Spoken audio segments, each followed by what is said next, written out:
across the UK, on DAB+, on YouTube, on your mobile, and on your side. This is Talk.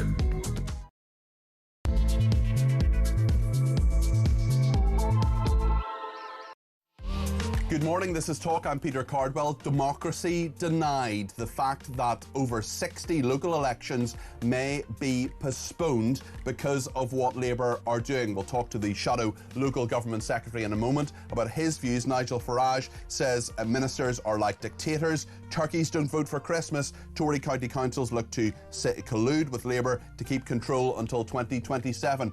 That's what Farage has said. We'll find out what the Conservatives think about this in just a second. Also, violence against women and girls. Is it a homegrown problem? Is it a problem with immigration? Is it somewhere in the middle? I had what I thought was a fairly straightforward debate on breakfast yesterday with two experts in the field. Then we got a really good voice note from someone who said, quite simply, this is what happened in my classroom. I've got people who, both white and black boys, who see rap culture. That's very derogatory towards women a lot of the time. Also mentioned that there were Pakistani Muslim boys in his class who wouldn't speak to a female teaching assistant. I put that to two experts in the field. Neither of them engaged with that particular example. Well, one of them gave a bit of an answer, but there was a female guest who did not. We'll play a little bit of that clip and we'll talk to the former Chief Inspector of Schools later on as well. I want your views on all these matters. Also, 68 more photos from the Epstein estate released. Why is it that we need documentation from one man when we have the testimony of literally dozens, hundreds of women against Jeffrey Epstein? We're talking about Putin and his end-of-year conference. Mary Dejevsky will join us from that. And Ralph Schoelhammer, one of my most popular guests ever, will join us a little bit later on. Also, we're asking the question yet again, why is it that Pascal Robinson Foster has not been charged with shouting death, death to the IDF, especially now that it is the fact that both London and Manchester police say that if you shout globalise the Intifada, you will be arrested. So my question to Sarah Crew, who is the Chief Constable of Avon and Somerset Police, is why, after 172 days, Pascal Robinson Foster hasn't been charged. And are you, Sarah, running down the clock? Because if it's a summary offence within a magistrate's court, as it may well be for a public order offence, you've got 6 months to do it. Well, she's only got a few more days to do it. Is the CPS running down the clock on this? We know they interviewed Pascal Robinson Foster about that. We'll get into all of that. We'll get a response, hopefully, during the course of the programme from Avon and Somerset Police as well. As always, I want all your views on all the topics we're talking about today between now and 1 today. I'm also here between 10 and 1 tomorrow and Sunday, so I hope you can join me for those programmes too. 0344 499 1000 is the number to call. You can text me 87222 with the word talk in your text. You can tweet me at talkTV, follow me at Peter Cardwell, send me a WhatsApp voice note if you would. Some really good ones yesterday, including that one that wrong-footed two experts in the field. Whoever you are, whatever your experience, whatever your opinion, you have a voice and I want to get it on the air between now and 1 o'clock. A voice note or a phone call is a good way to do that. 0344 499 1000. You can send me WhatsApp text messages and of course ring me on that number too. Loads to discuss here on Talk. Stay with us.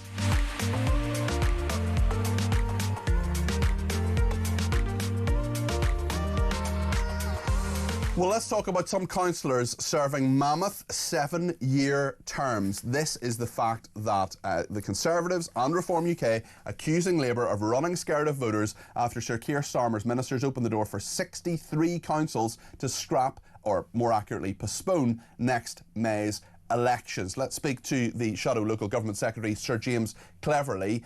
James, thank you for joining me this morning. Will you be asking Conservative councils to say no to this? Well, that's exactly the position we've taken. Kemi's made it clear, I've made it clear, and a number of our council leaders have already said publicly they are not going to be asking for these elections to be delayed. Elections are the foundation stone of democracy, and we have conducted elections in some of the most challenging, difficult times. Labour set about, I think, in a very naive and arrogant way, to try and completely restructure England's local government.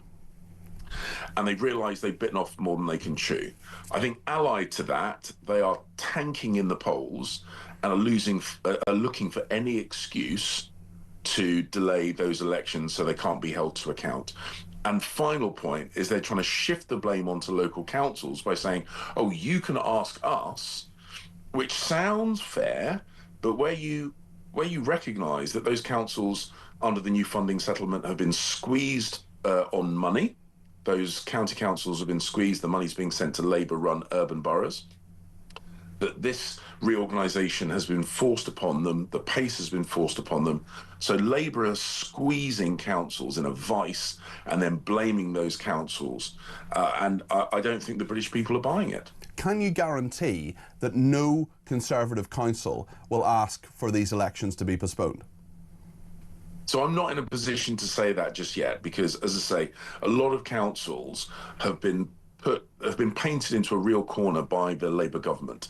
Our position is that we shouldn't be cancelling these elections, and if there are councils, Conservative-run councils, that feel that they are being forced into a position that they're not comfortable with, I will talk to them about what we can do to make sure that those elections can go ahead. Hand on heart, I can't give you an absolute 100% guarantee at the moment, but the bottom line is the Conservative Party position is elections matter, and the elections next year should go ahead. Because if they are postponed by a Conservative administration, surely that's going to open you to charges of hypocrisy. I totally understand that a local council may say, look, our needs are that this election should be postponed. But for so many people, if your message nationally is that this shouldn't happen, that's going to cause a problem for you. I'm sure you'll work that out as time goes on. Why do you think the Labour government announced this yesterday? The timing, I mean.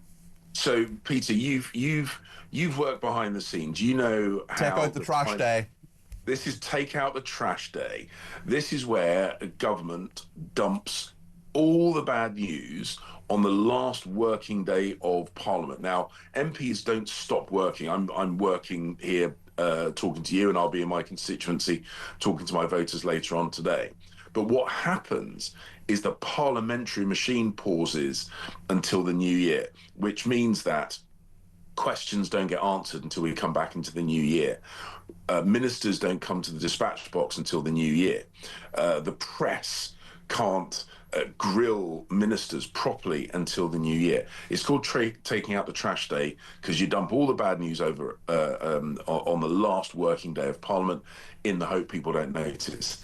But people have noticed, and they are furious. Will you be tabling an urgent question to, as soon as Parliament gets back, to try to get to the bottom of why this decision was made and announced in that way?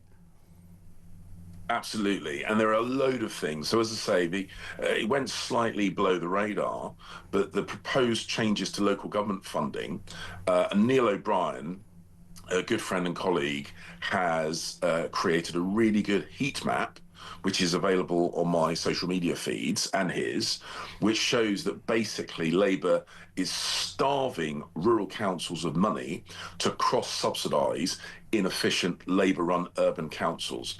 It's incredibly cynical. Again, that was squeezed out in the last day or two of this parliamentary session. They are really hurting local government, and then they are blaming local government for the actions of this Labour Party. Can I ask you, in your position as a former Foreign Secretary, the person who was overseeing MI6, about this big story in The Sun today about the Chinese hack of the Foreign Office, stealing tens of thousands of secret files in an unprecedented Foreign Office breach hushed up by authorities. This was an exclusive by Noah Hoffman in The Sun today. We're speaking to her a little bit later on in the programme. How at risk are we, and should this have been hushed up, or should we have been told about it? Because sometimes I'm probably somewhere in the middle when it comes to transparency, because transparency is incredibly important, but full transparency at all times is probably impossible in government. So I just wonder what you think about that. So I think your viewers and listeners need to recognise that the British state, the National Health Service, our banking system, our industrial base are under constant attack from hackers. Some of those hackers act independently, some of them are state-sponsored, but we are under constant attack. That's why the Conservatives have said we need a really significant increase on defence spending, and that includes our cyber defences.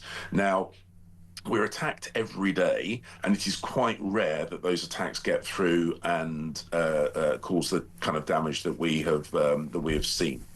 And so, we've got to be constantly vigilant, but we have to understand that this is a rarity. Now, I don't know exactly the details as to why this was not made public straight away. There are often very, very good arguments for doing that. Sometimes mitigation, defences, repair work, making sure that we've had a full audit of what information has been stolen so that remedial action can take place. So without knowing the full details, I don't want to be critical of the fact that this was kept quiet, because sometimes there is very good reasons to keep British people safe that this information isn't put into the public domain immediately. Your leader has said that British boys are not the problem, it's migrants who don't respect women. Surely that misogyny is a problem not just in foreign cultures, but also in our own culture as well. If you are domestically abused, the majority of people who are involved in domestic abuse cases are people originally from this country. Wasn't she wrong to say that? Is this just dog whistle politics? I think the point she was making is that adolescence, an incredibly important piece of drama, highlighted an issue, but it's certainly not the whole issue. And the kind of misogyny that is targeting women and girls its critical mass isn't necessarily in young boys at school.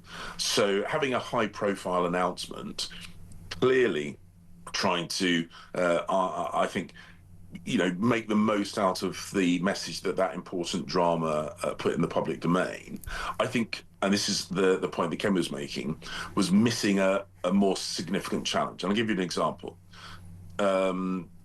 Sarah Sherif, a 10-year-old girl in Surrey, was tortured and murdered by her father and her stepmother. She started going to school wearing a hijab, even though she was much younger than would normally be expected to wear a hijab. And the teachers noticed that hijab was hiding bruises, but they didn't intervene for fear of being accused of racism.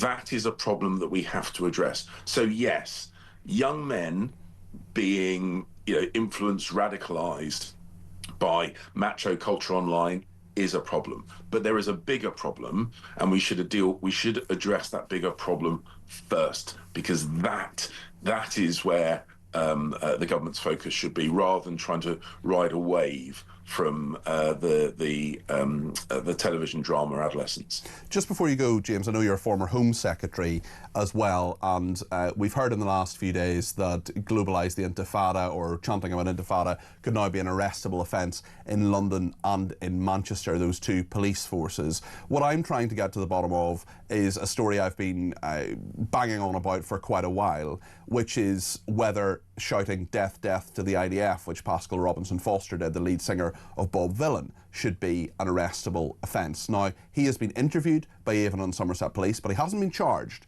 and I think they're running down the clock to the 6-month limit for a public order offence. That's how they're treating it. Without getting into the specifics of that case, I wouldn't want to prejudice any form of legal action, as I'm sure you wouldn't. But on the general principle of the fact that people will be arrested in at least 2 policing areas, my first question is, should that be extended to all areas of the UK so there isn't 2-tier policing? And secondly, would you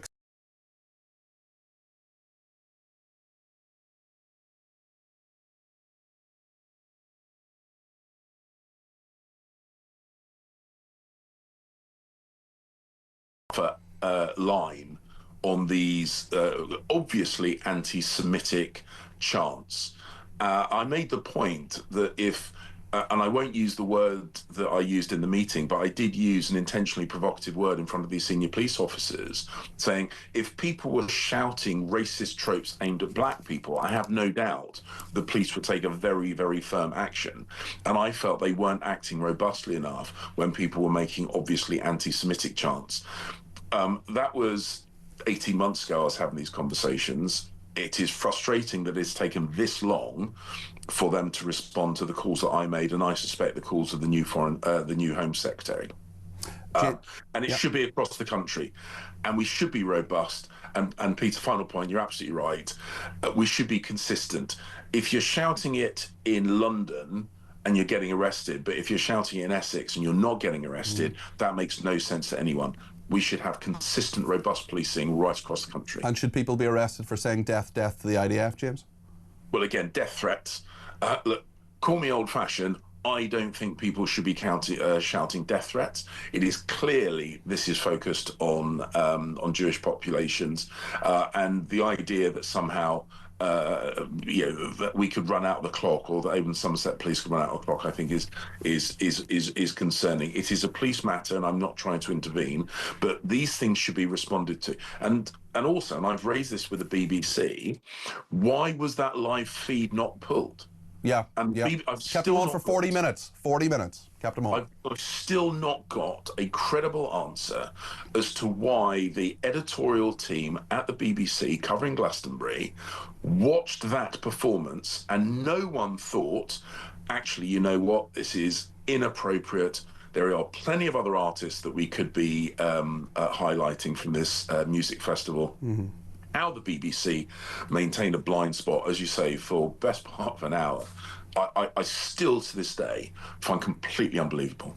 Thank you, James Cleverly, the Shadow Local Government Secretary, and we veered into areas there. He's a former Home Secretary and Foreign Secretary as well under the Conservatives. What do you think of what he said there? We got through quite a lot of different issues. 0344 499 1000 is the number to call. Thank you to people who've been in touch already with a number of different aspects. Samantha says Nigel Farage has got to stop playing Starmer's game. It's quite obvious Starmer and the Blob despise Nigel and reform. With cancelling elections, it is time for Nigel to stand up in Parliament and repeat Cromwell's words of "this is no Parliament." This is definitely becoming a second rotten Parliament. Cromwell referred to that as well, of course. They are norms delaying for the benefit of the people. They are delaying because they will be annihilated at the ballot box, she says.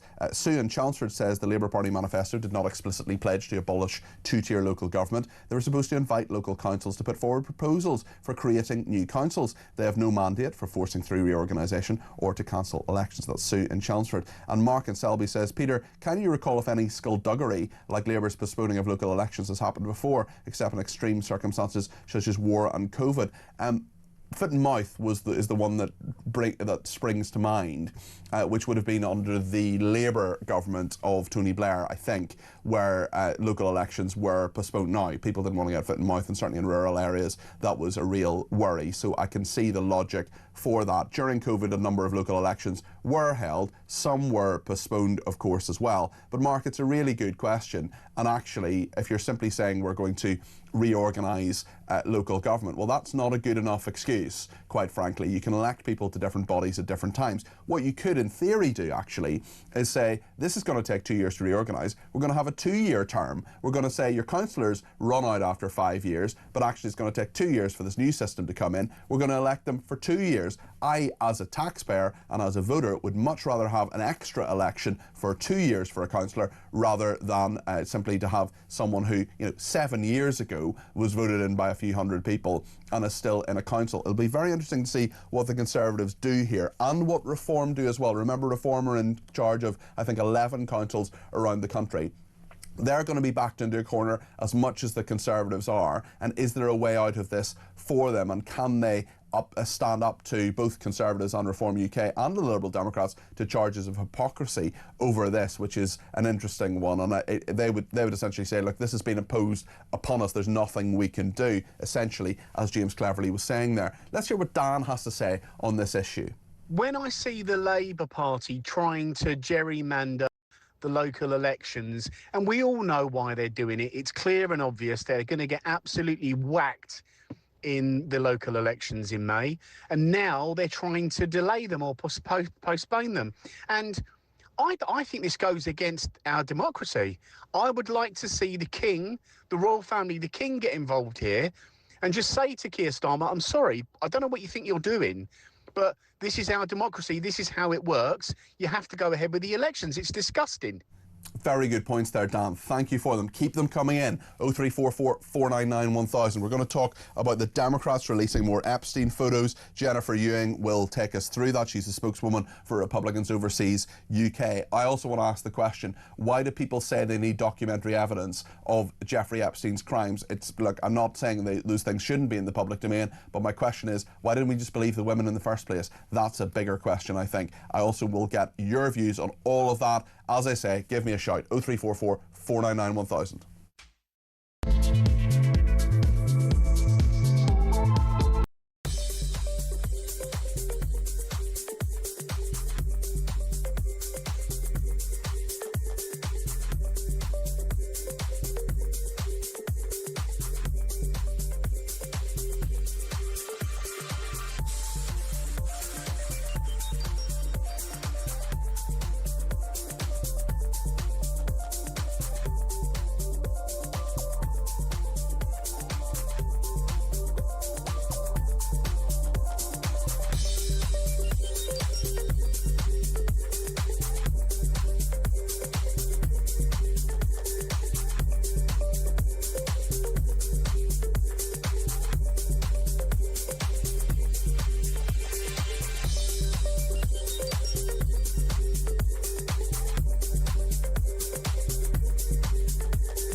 This journey of me following the migrants went from sort of 10 in the morning, all around the clock, to late at night, to the point where, on buses, on trains, through streets, at every key point, French military police and the French police, they were there. They were on the bus, taking down notes, taking pictures, but not doing anything to deter the migrants or stop them, just being there.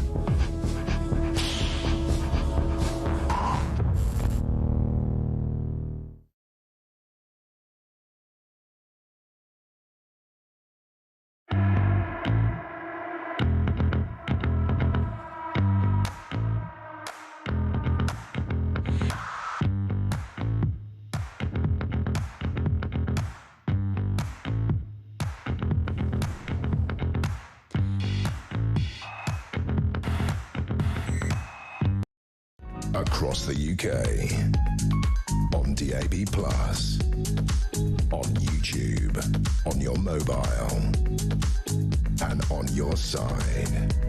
This is Talk.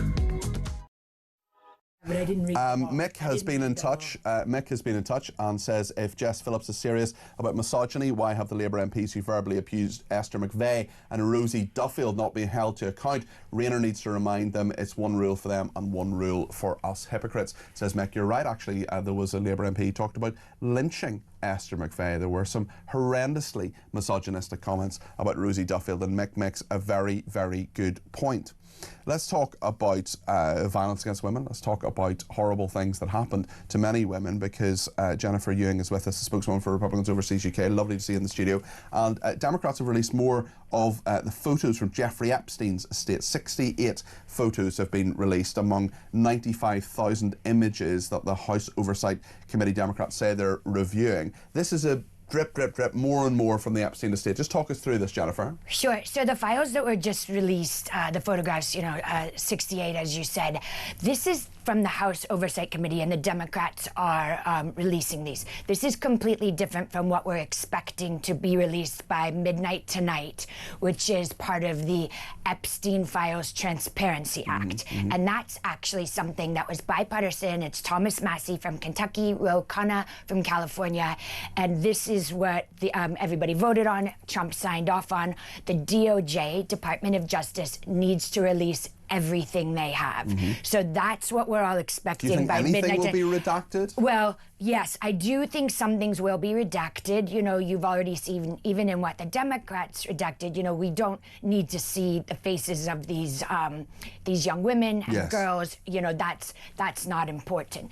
If they start, we know for a fact that 20 men's names have been in the files, and they're accused of sex crimes. If we don't see any of those names by midnight tonight, that's going to tell you that there's some serious redacting going on, not in a good way.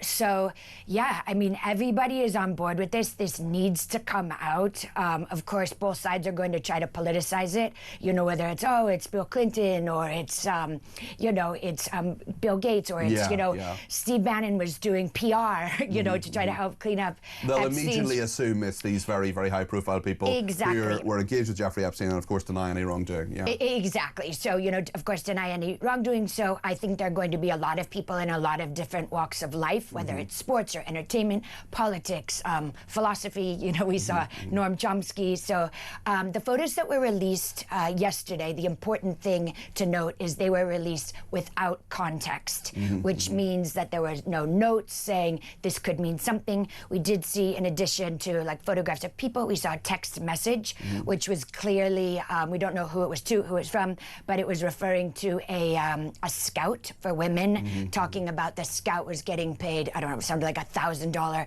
finder's fee per girl, which is, I mean, it's all quite depraved, but and why do you think there wasn't that context? Because, of course, if there are 95,000 images and you only release 68 of them, well, the question is, why those 68? What do they mean? What do they show? And actually, what do we learn from it? I mean, we clearly learned some horrendous things, more information than we already knew, although we knew that scouting, as it is referred to, was going on. But if there isn't context here, well, actually, there's a question of that these can be taken out of context, quite literally. Well, exactly. And these are not the only 68 that have been released. There's up to 95,000. So there's way more. We saw the Larry Summers one. Exactly. The Bill Clinton.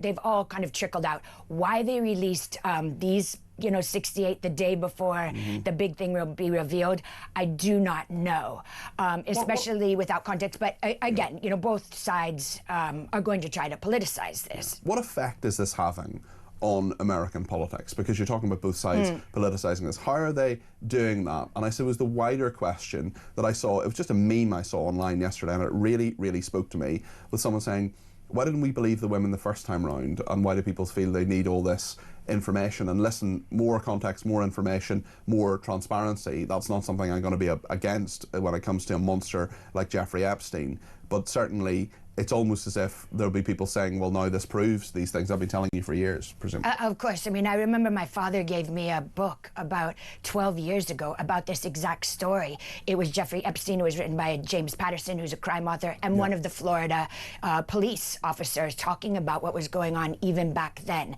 Everybody knew this was going on. I think, to answer your question, Peter, there's so many powerful people involved in this, and also people believe there was not just sex trafficking going on, which of course there was, but people think he was an intelligence agent, a gun for hire, if you will, for a multitude of different countries. He clearly had a number of things on people. He was protected in a number of ways. It was a blackmail operation. It was a blackmail operation. So that's what's going on. He's got all this evidence to get people to vote vote the way he wants or do something he wants. So this was not just sex trafficking. It was a, it was a honeypot. It was a blackmail operations. It goes very high up into different intelligence agencies in a multitude of different countries. What effect is it having on Donald Trump, who of course cut ties with Jeffrey Epstein in 2004, but was his friend?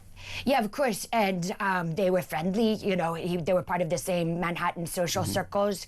Famously, Donald Trump kicked Jeffrey Epstein out of Mar-a-Lago, I think it was about 20 years ago, because he was poaching girls. So there were these girls that worked at Mar-a-Lago, I don't know, in the spa, in the golf course, wherever, as waitresses, and Jeffrey was poaching girls. And Trump told him to cut it out. I think he figured out what he was doing. He publicly humiliated him, kicked him out of the club. So the effect this is having on Trump is, I think Trump definitely underestimated how much the American people wanted to get to the bottom of this. And I don't think, let's be honest, if Trump was implicated in doing serious wrongdoing other than socializing with this creep, we would know. The Democrats had these files for years.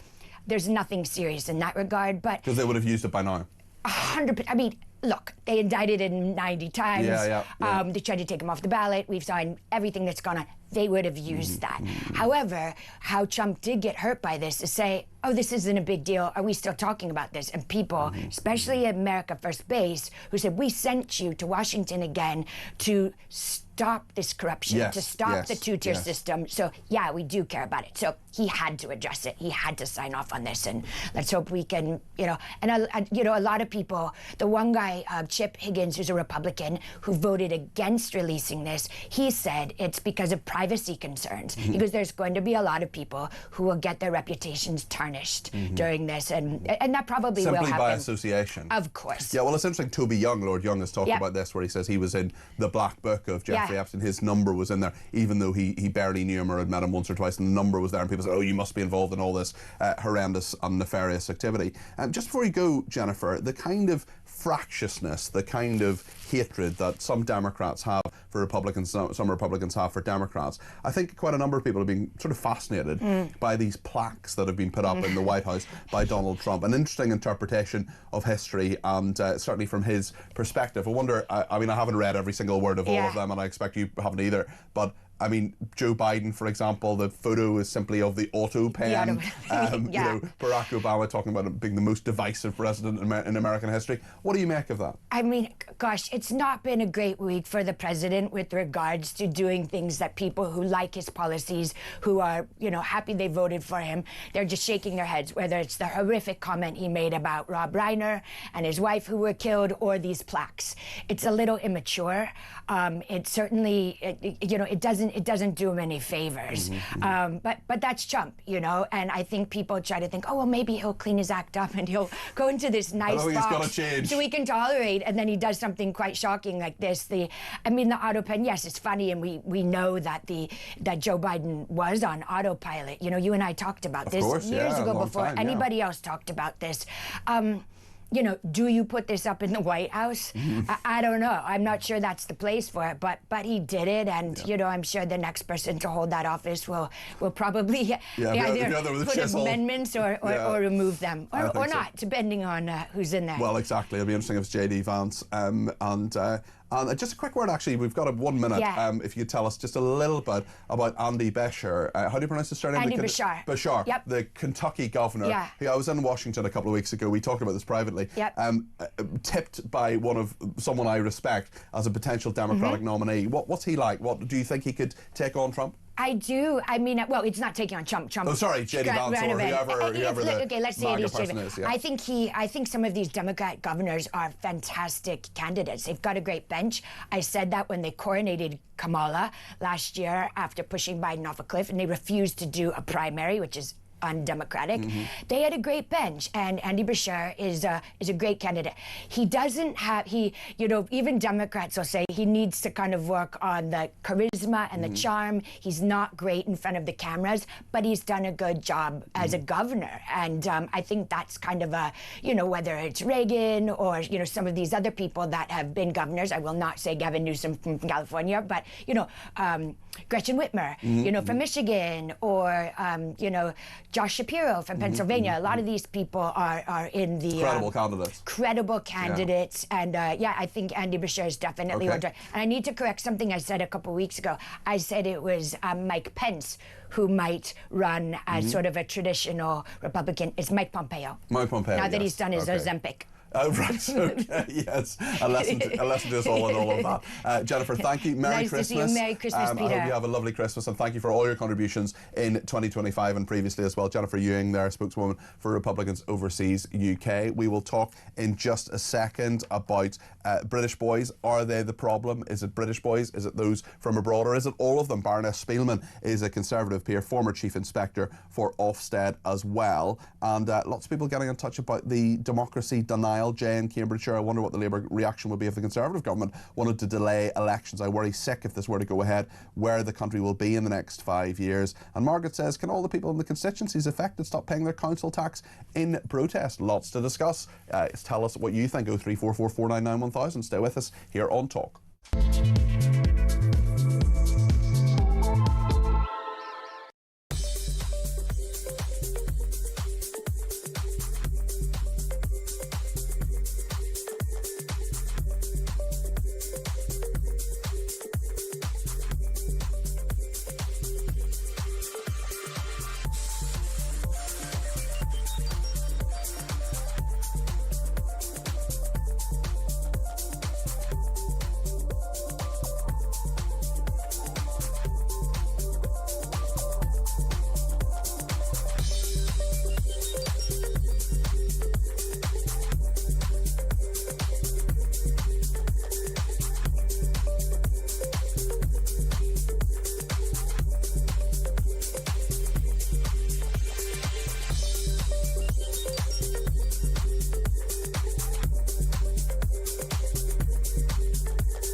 Across the UK, on DAB+, on YouTube, on your mobile, and on your side.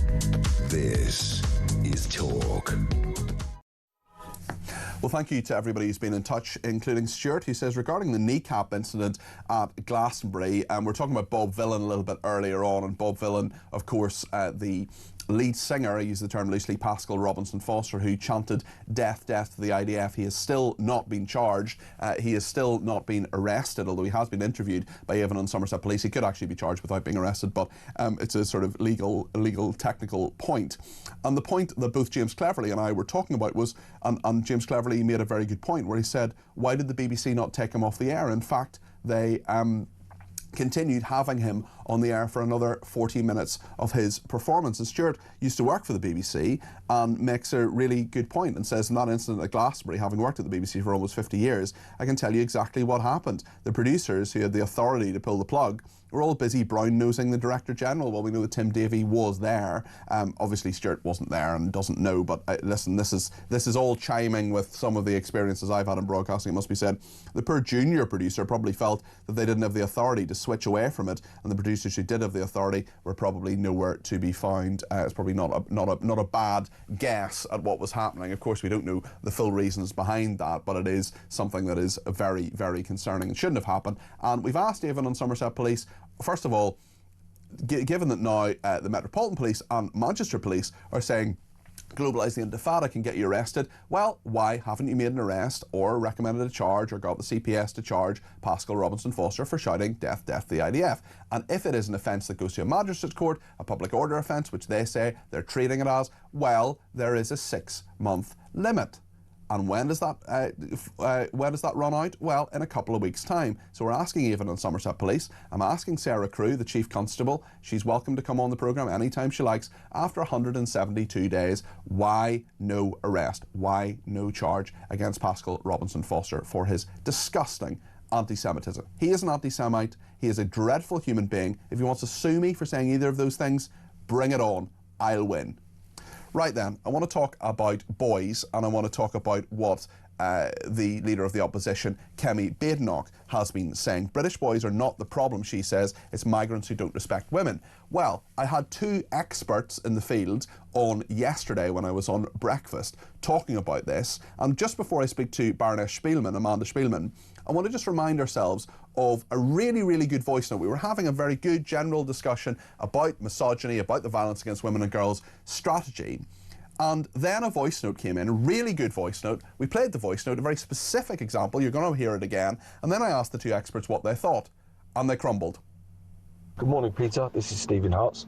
As a college tutor for an FE college, I taught vocational skills to boys of 16 plus and boys from 14 plus that had been excluded from mainstream schools.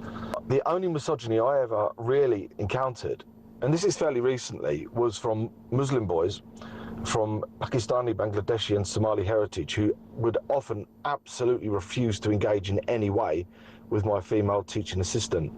The other misogyny that I came across was white and black boys emulating the behaviour that they see and hear in rap music videos, which are completely toxic in my opinion. But then the government and Jess Phillips, who I have no confidence in, will no doubt form policy along the lines of what they see in TV dramas. So, yeah, pretty hopeless. What would you say to Steve, Emily?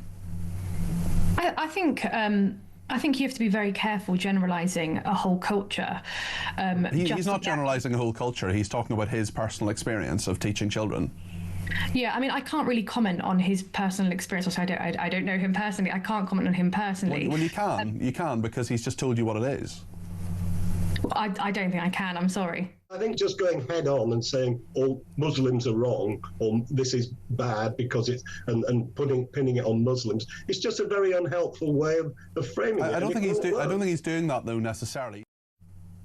Yeah, that was Stephen Hart who put the cat amongst the pigeons with a very reasonable, straightforward question. Well, now Kemi Badenoch has said that the problem is one that is largely imported. But what about the misogyny, huge misogyny, from cultures in this country? I come from Northern Ireland, as you know, and there are definitely aspects of religious culture in Protestantism and Catholicism, the two very dominant parts of Christianity there, that subjugate women and have over many, many years. It's getting a lot better than it was. Northern Ireland's a much more equal place than it was, but this is a major, major issue. I wonder what Amanda Spielman thinks. She is Baroness Spielman, Conservative peer and former Chief Inspector at Ofsted. Amanda, thank you so much for joining me this morning. I'm fascinated as to what you think about this and whether 11 is the right age to start talking to boys about this. Where does the problem come from and how do we tackle it honestly and realistically? I think there are at least three strands of the problem. Good morning, by the way. Good morning. There absolutely are boys from cultural backgrounds that very definitely do not treat women as the equal of men, where they are brought up from a very, very young age to assume that women are their inferiors. And I've heard this from head teachers with schools with large proportions of Somali boys, schools with large proportions of Pakistani boys. So I'd absolutely echo that point from the clip that you've played. Can I just stop you there very, very briefly, Amanda, and say thank you for your honesty and your common sense, which was lacking in those two guests yesterday. Yeah. Please continue. Thank you. There are two other strands that I think are important here. One is the boys who are sort of fatalistic about their futures, who think there won't be jobs for them, or who think that they'll be discriminated against in getting jobs. If you're disaffected, not engaged in society, it's easy to look for alternatives. And another strand that is really important is boys without fathers. If you haven't got a good, close male role model, a father or something close to a father, you're that much more susceptible to looking around and picking a bad role model from among your peers or online influencers. So all of these matter. And the policy that's just been announced really is a bit of a policy of evasion, just asking schools to double down and do a bit more of what they already do, when there's actually nothing in what the government's done to get to the solutions. We've got bad employments being pushed through that are crushing youth employment prospects. We've got welfare incentives that, of course, are kind and generous, but do nothing to incentivize people, the adults, to form and stay in the families that we know are best for children. And we haven't got the acknowledgement of the cultural problems.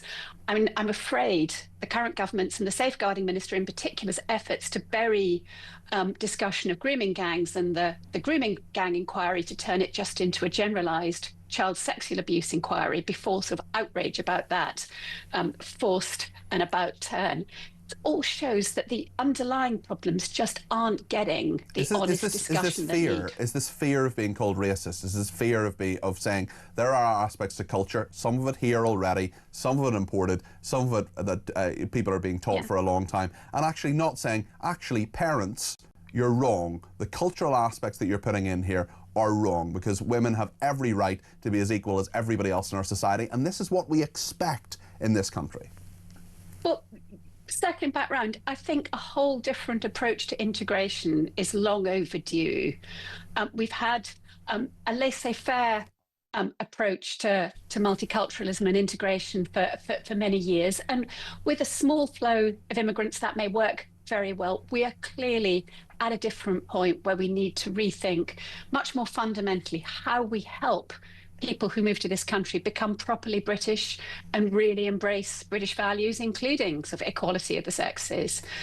So there's a lot more to do. And the thing that really worries me about what's been announced for schools, well, firstly, I think schools do quite a lot on this already, and just I think schools should solve every social problem. I'm sorry to interrupt you, but I think we're on the same page here. Is it actually their role to fix this? Because I see, not just on this aspect, but I see so many things schools are asked to do. I see children turning up who aren't potty trained, for example. I see breakfast clubs, which, look, I don't want any child to go to school hungry, of course not. But is it not the responsibility of parents to feed their children, for example? And even, you know, impoverished households, when I was growing up, basically almost everyone I knew came to school, their parents could give them a bit of Weetabix. You know, it wasn't a hugely expensive thing to do, and it was their duty as a parent. And now we're saying, well, we've got to teach boys not to hate women. I mean, there are teachers who are very hardworking. You know far more of them than I do. I come from a teaching family. Both my parents were excellent and very dedicated teachers,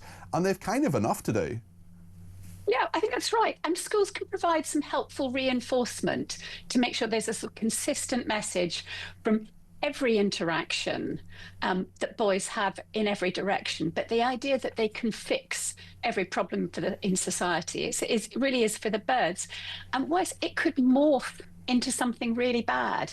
Because look at what happened to Prevent, which very much initially acknowledged that in terms of real harm and danger, that Islamist terrorism is the biggest direct threat to society here and around the world. And yet schools have been very uncomfortable about referring for concerns about Islamist ideology, and have increasingly pushed towards making referrals for far-right ideology. And I mean, they should, of course, do both of those things. But do you have any, given how, I mean, what about the teachers themselves? Do you have any sympathy for them, given both the societal aspect of it and, you know, the fact that one wrong move and your career can be gone? You're a racist, that's it. You don't like Muslims, off you go, never teach again. Precisely. So it's completely foreseeable and understandable that schools will swerve the tricky cultural end of this unless the government makes it really, really explicit so that schools can't opt out. And I have no expectation of this government that it will make that cultural end sufficiently explicit to be helpful. So we'll end up with lessons that are all about the risks from right-wing influences and that completely dodge the other issues. Amanda, it's the first time I've interviewed you. I really hope it's not the last. So much common sense coming from you. That's Baroness Spielman there, Amanda Spielman, Conservative member of the House of Lords and former Chief Inspector at Ofsted. Thank you for that. Really appreciate it. We're going to talk about Vladimir Putin next. He's done an end-of-year press conference, and the UK set to share the risk with the rest of the EU by leveraging capital from the frozen Russian assets to help Ukraine. We'll talk about that.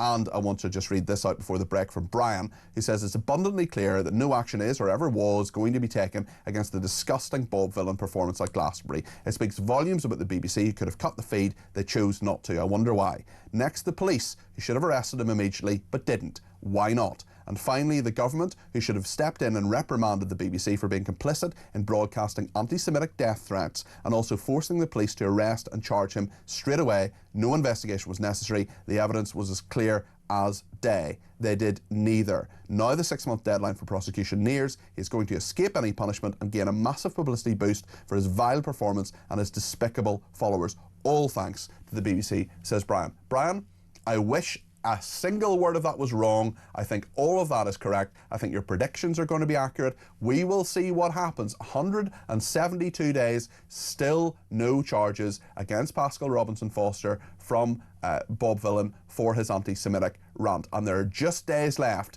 till the end of this year, till the 6-month limit for him to be charged for something that would go to the Magistrates' Court. It is despicable. It is wrong. It is two-tier policing. Sarah Crew, Chief Constable of Avon and Somerset Police, come on any show I have and explain why you're making the decisions you're making. We've asked them for comment. If they do it if they give us a comment by 1 o'clock, we will bring it to you. And I'm going to be talking about this tomorrow between 10 and 1 and on Sunday between 10 and 1 and right to the end of the year. It is not going to go away, and I'm not going to go away. Stay with us here on Talk.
This journey of me following the migrants went from sort of 10 in the morning, all around the clock, to late at night, to the point where, on buses, on trains, through streets, at every key point, French military police and the French police, they were there.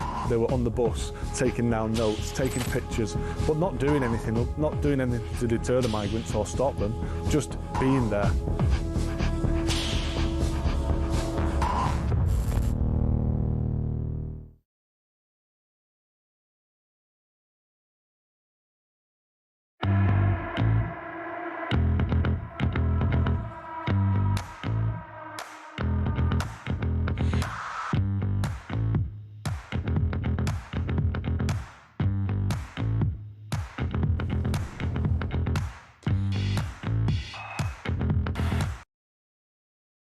Across the UK, on DAB+, on YouTube, on your mobile, and on your side.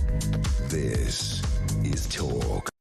Well, Vladimir Putin, the Russian president, has been speaking at a press conference today. He accused Ukraine of refusing to end this conflict through peaceful means. Maybe it would help if he wasn't bombing them into oblivion. He also claims the government in Kyiv began the war in the east of Ukraine in 2022. That's factually wrong, saying Ukraine should have left the people alone to let them choose the way of life in that part of Ukraine. Mary Dejevsky is a foreign affairs analyst and is with us now. Mary, great to talk to you as always. What do you make of what Putin's been saying? Well, I found this particular occasion very, very interesting. This is an annual event. It's called Direct Line, and Putin takes questions from the floor from mostly Russian journalists, but also from all over Russia. People call in trying to get Putin's attention, and obviously, the questions are sifted, and Putin gives his answers apparently extempore. What struck me particularly about this year, and I think I may be wrong, but I think it's the first year straight in we were into the war in Ukraine. Immediately, the first question and the first comments were about war or peace. That was how it was presented, and that's when you mentioned that Putin referred to 2014. That's when Viktor Yanukovych was president and he was ousted.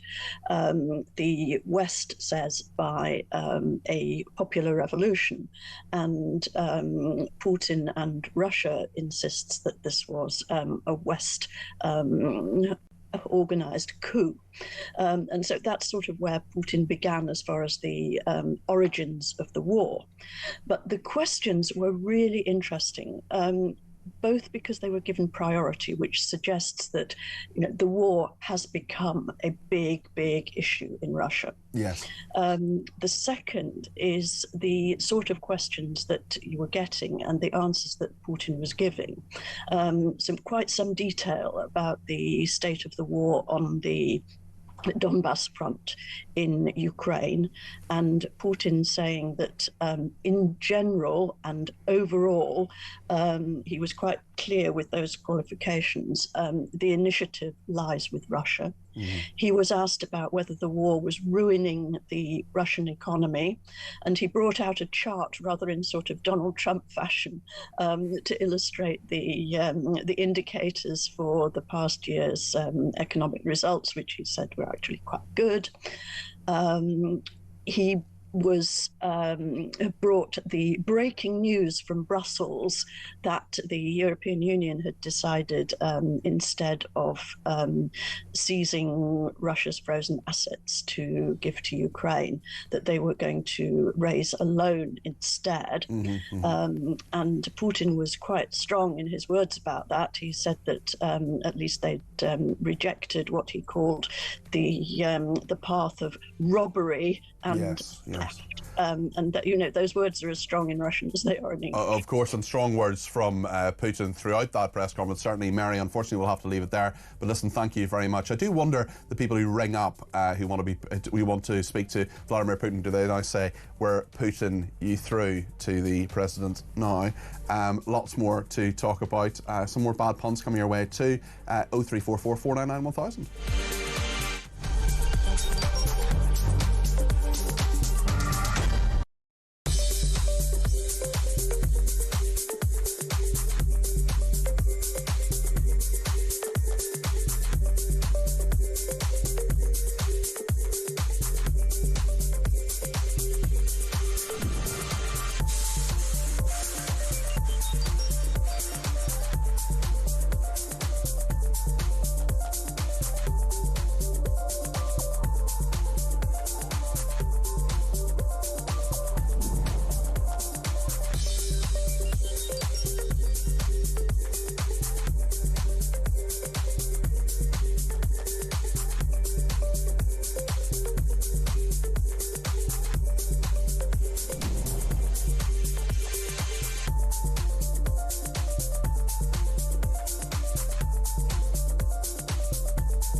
across the UK, on DAB+, on YouTube, on your mobile, and on your side.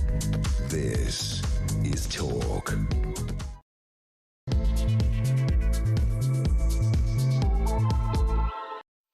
Good morning, this is Talk. I'm Peter Cardwell here with you between now and 1 o'clock, just as I am tomorrow and Sunday. Loads to discuss, including whether democracy has been denied. We'll talk to Paul Richards, the former Labour Special Advisor, about that in a second. Labour postponing elections, or at least giving councils the opportunity to do so because of the reorganisation of local government. That's been certainly opposed by Reform UK and by the Conservatives. We'll get into all of that. We'll talk about ministers being accused of acting like a banana republic on that, and also running scared of the voters. We'll see what Paul has to say about that. We'll talk about misogyny in schools as well, and whether this is an imported problem, and that's something that Kemi Badenoch has been talking about. I think she's wrong. I think it's here in the UK already. I think it is imported as well. No doubt about that, and we should be talking about those cultural issues and talking about them head on in a way that guests on my breakfast show yesterday did not, in my strongly held personal view. Whereas today, Amanda Spielman, the former Chief Inspector at Ofsted, absolutely did, and it was a pleasure to speak to her. We'll talk later this hour as well about the Bob Villan investigation. It's reaching its 6-month limit. Gideon Falter is the Chief Executive of the Campaign Against Anti-Semitism. We will talk to him. It has been 172 days since those horrendous, awful, dreadful, shameful comments were broadcast by the BBC of the Bob Villan frontman, Pascal Robinson Foster, talking about death to the IDF. Avon and Somerset Police could do a lot more than they have done, which is interview him. He could be charged, but of course, the limit for that is coming up in just a few days' time. We've put an inquiry into them. We're hoping that they'll get back to us by the end of the programme. If they don't, I'll bring it to you tomorrow on my show. I'm going to keep talking about this. I'm going to keep banging on about it. Why has he not been charged? He is an anti-Semite, Pascal Robinson Foster. Why has he not been charged? Are you running down the clock, Avon and Somerset Police? Please tell me. We'll also speak to Ralph Schulhammer, the political theorist and professor at Webster University in Vienna, about various issues, including net zero. Lots of voice notes, calls, texts and tweets coming in. You know the ways to get in touch. I want to take as many people on the air between now and 1 o'clock. 0344 499 1000 is the number to call. You can text me 87222 with the word talk in your text. You can tweet me at talkTV. Follow me at Peter Cardwell. You can send me a WhatsApp text message, or you can ring me on 0344 499 1000. That's the number for voice notes too. And I can honestly say that the voice note we received yesterday, which was from Steve in Hertfordshire, changed the dynamic of the whole programme. We'll play you a little clip of that a little bit later on as well, in terms of what actually happened when a real world example came to the air, when he said, I have problems, I taught in an FE college, there are problems with people that for cultural reasons weren't even engaging with this female teaching assistant. It's online now, and you can look at Peter Cardwell on my Twitter and have a look at that if you want to. So much more to discuss between now and 1 o'clock. 0344 499 1000, the only number you need. Stay with us here on Talk.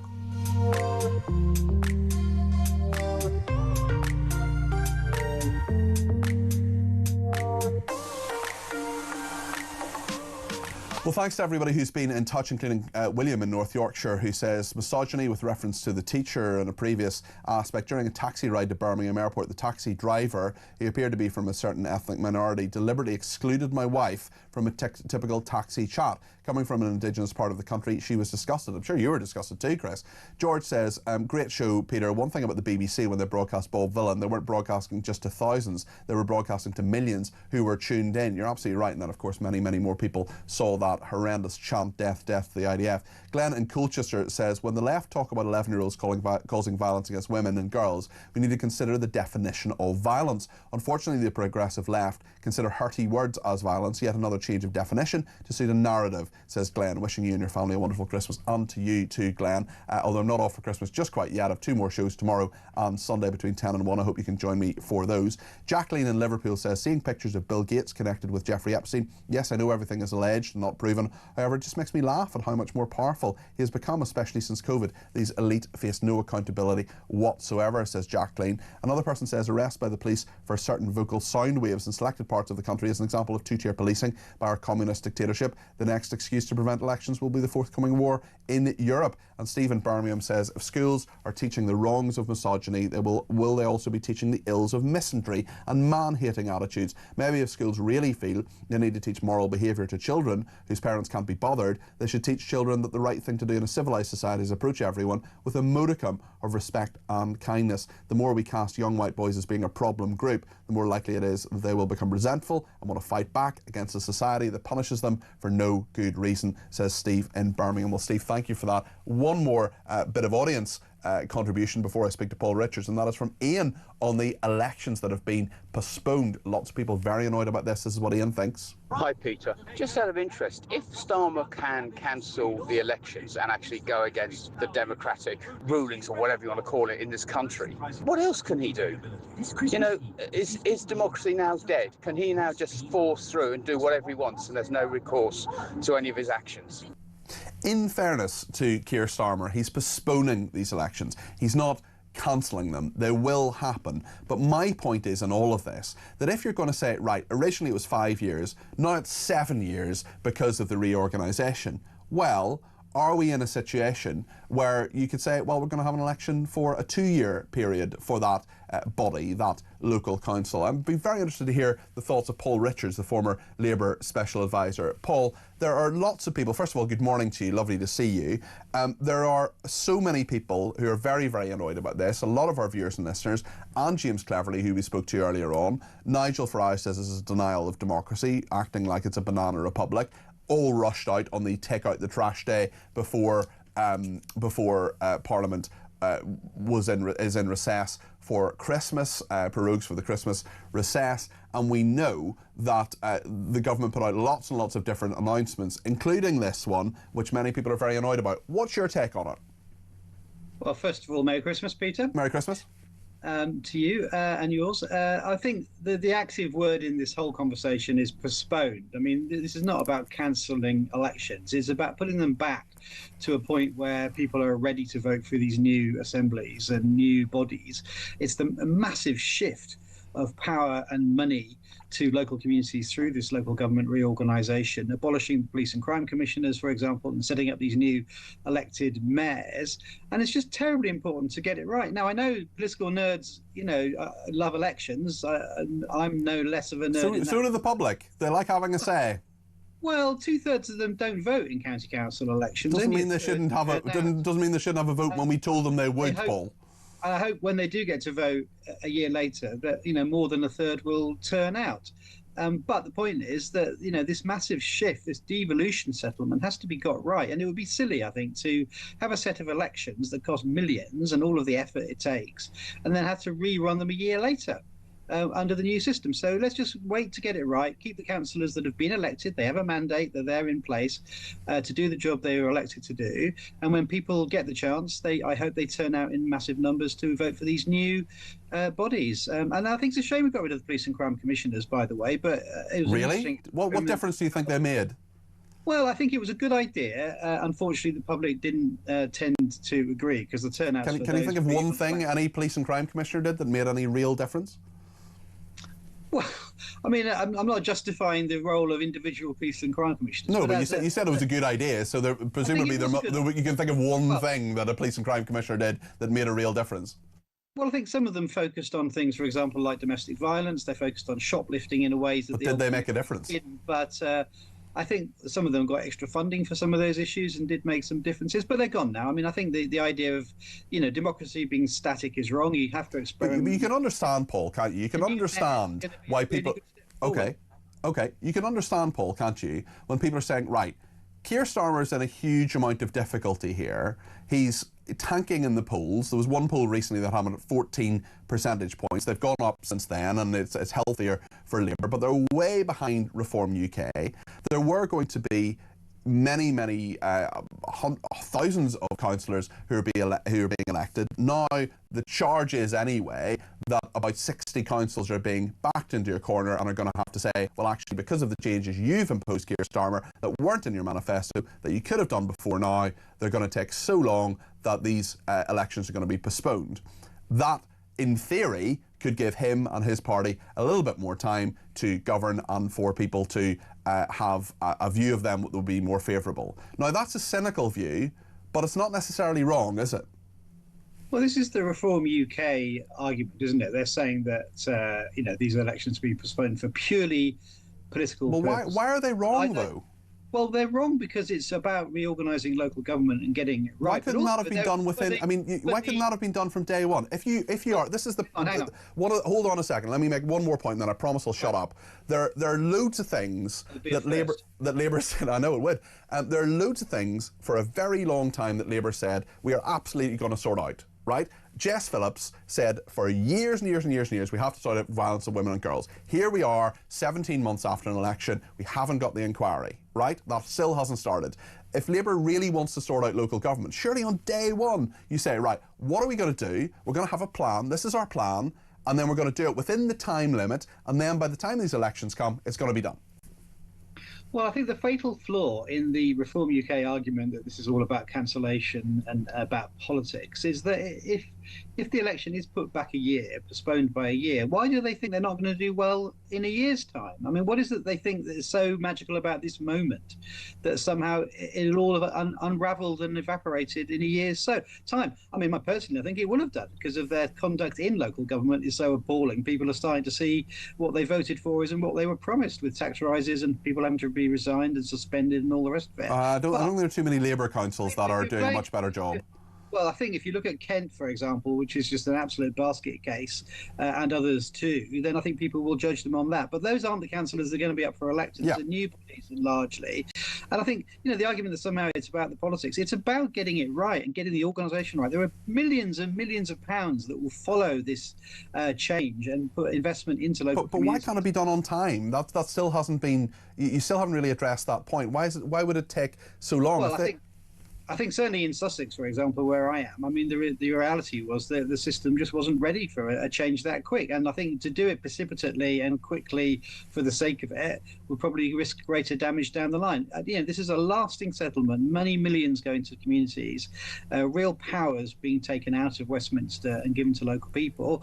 I think it's important to get it right. And if it takes another year to get it right, that's fine. This is supposed to be done within a parliament, and parliament is still sitting for another 3 years. Okay, so maybe I could ask you another question about what Labour's been up to at the moment, which is this violence against women and girls strategy. I actually think Kemi Badenoch was wrong to say that this is an imported problem. I think misogyny is in our society in so many different aspects. But the cultural aspect is a big one, and it has to be dealt with head on, doesn't it, Paul? Well, yes, and both of those things can be simultaneously true. Yep. We know that most violence against women and girls is perpetrated by people they know, people within the family, people within the community, and people from the same ethnic groups. And we also know people are arriving in this country with attitudes that we would consider to be completely unpalatable and outdated and dangerous. And both of those things can be true. And that's why the strategy to tackle it, which I hope will come soon, I accept the point about the delays on that, needs to tackle both of those aspects. But to say it's one group or another misunderstands completely the nature of violence against women and girls. Paul, listen, thank you. I will take a Trappist vow of silence over the Christmas period. I hope not, that would be terrible. That would be a terrible thing. Thank you very much, Paul. Merry Christmas to you, and thanks for your answers on those points. What do you think about what Paul said? 0344 499 1000 is the number to call. We'll take some of your calls in just a few minutes here on Talk.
This journey of me following the migrants went from sort of 10 in the morning, all around the clock, to late at night, to the point where, on buses, on trains, through streets, at every key point, French military police and the French police, they were there.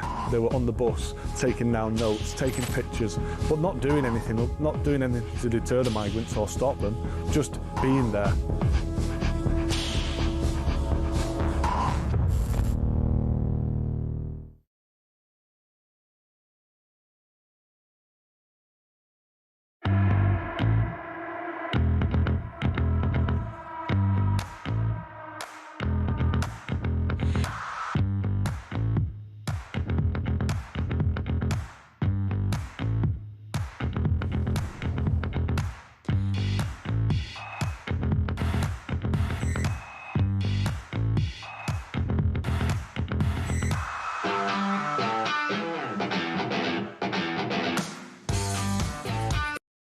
Across the UK, on DAB+, on YouTube, on your mobile, and on your side.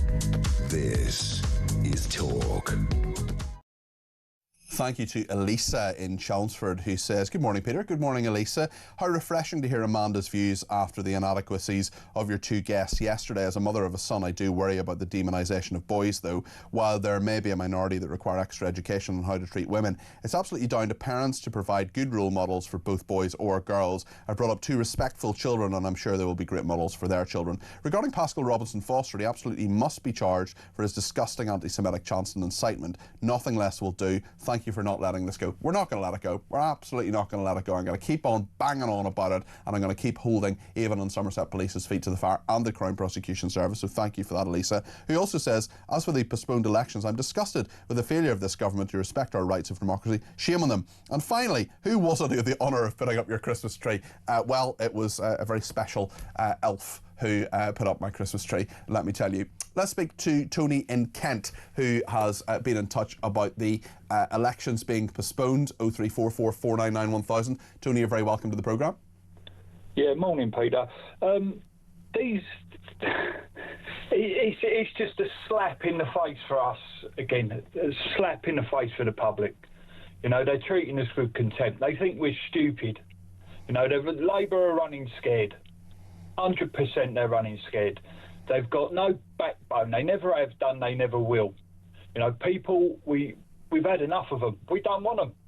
Yeah, we don't want them. And they've got to realise that actually democracy every 5 years is a perfectly reasonable thing to expect. Paul Richards there was saying, oh, well, not many people turn up to vote. Well, why is that? You know, that's partly Labour. It's partly a lot of other parties as well who think that actually local government can't achieve necessarily a huge amount. Some local councils do a great job. Some of them are absolutely useless. Exactly. But you like your the last guest, like he come on, he's very soft-spoken, he's very yeah. But what you don't know is we've got to get it right.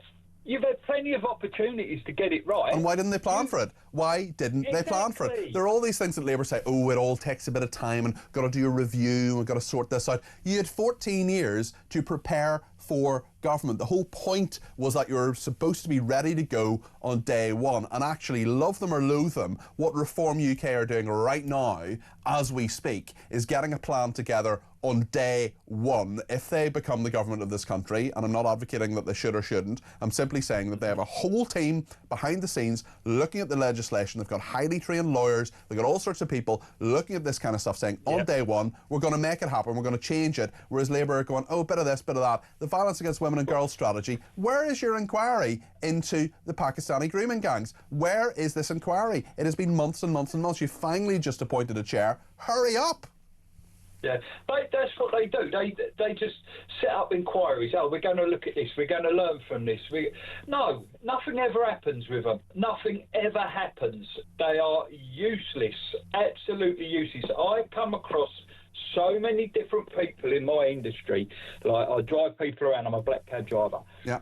And the people I speak, I have not had one person in my cab, right, that says, yes, I vote for Labour. Yeah. Yeah. I think Or will admit it. I mean, many of them will have, of course, but they may have changed their minds. Tony, listen, thank you very much for that. I hope you have a lovely Christmas. Let's hear a voice note from Ken in Kent on the elections. I don't buy the excuses of the former Labour advisor when it comes to the postponement of these elections. If Labour were riding high in the polls, you can be sure that these elections will be taking place come hell or high water. And they must have known when they took office that this so-called reorganisation would take a while. So to dump it on us now is utter gerrymandering and totally against democracy. It is an absolute disgrace. I don't care if they're going to be elected for a year. So what? An election is an election.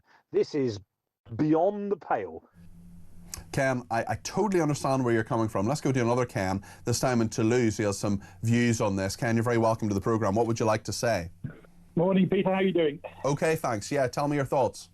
Well, I mean, I can goldfish bowl this a little bit because, I mean, those of us who are out here living in France, we do care about, what goes on in the mother country, as it were. And as your man said just there, great first name, Ken. This is gerrymandering. For those who don't understand the word gerrymandering, let's call it what it is: election fixing. Okay, this is what it is. This is election. I mean, they're postponing them. They're not cancelling them. There will be an election within a couple of years. I understand that, Peter, but even so, that's 7 years, Peter. 7 years for the people of whichever these counties are, whichever authorities these are. They will have to wait 7 years to have their voice, and that's why they're dated always the way they are, sort of a mid-term, as the Americans call it. And that's the point, as you correctly say, because it is a verdict on what both the local and national governments have done and are doing.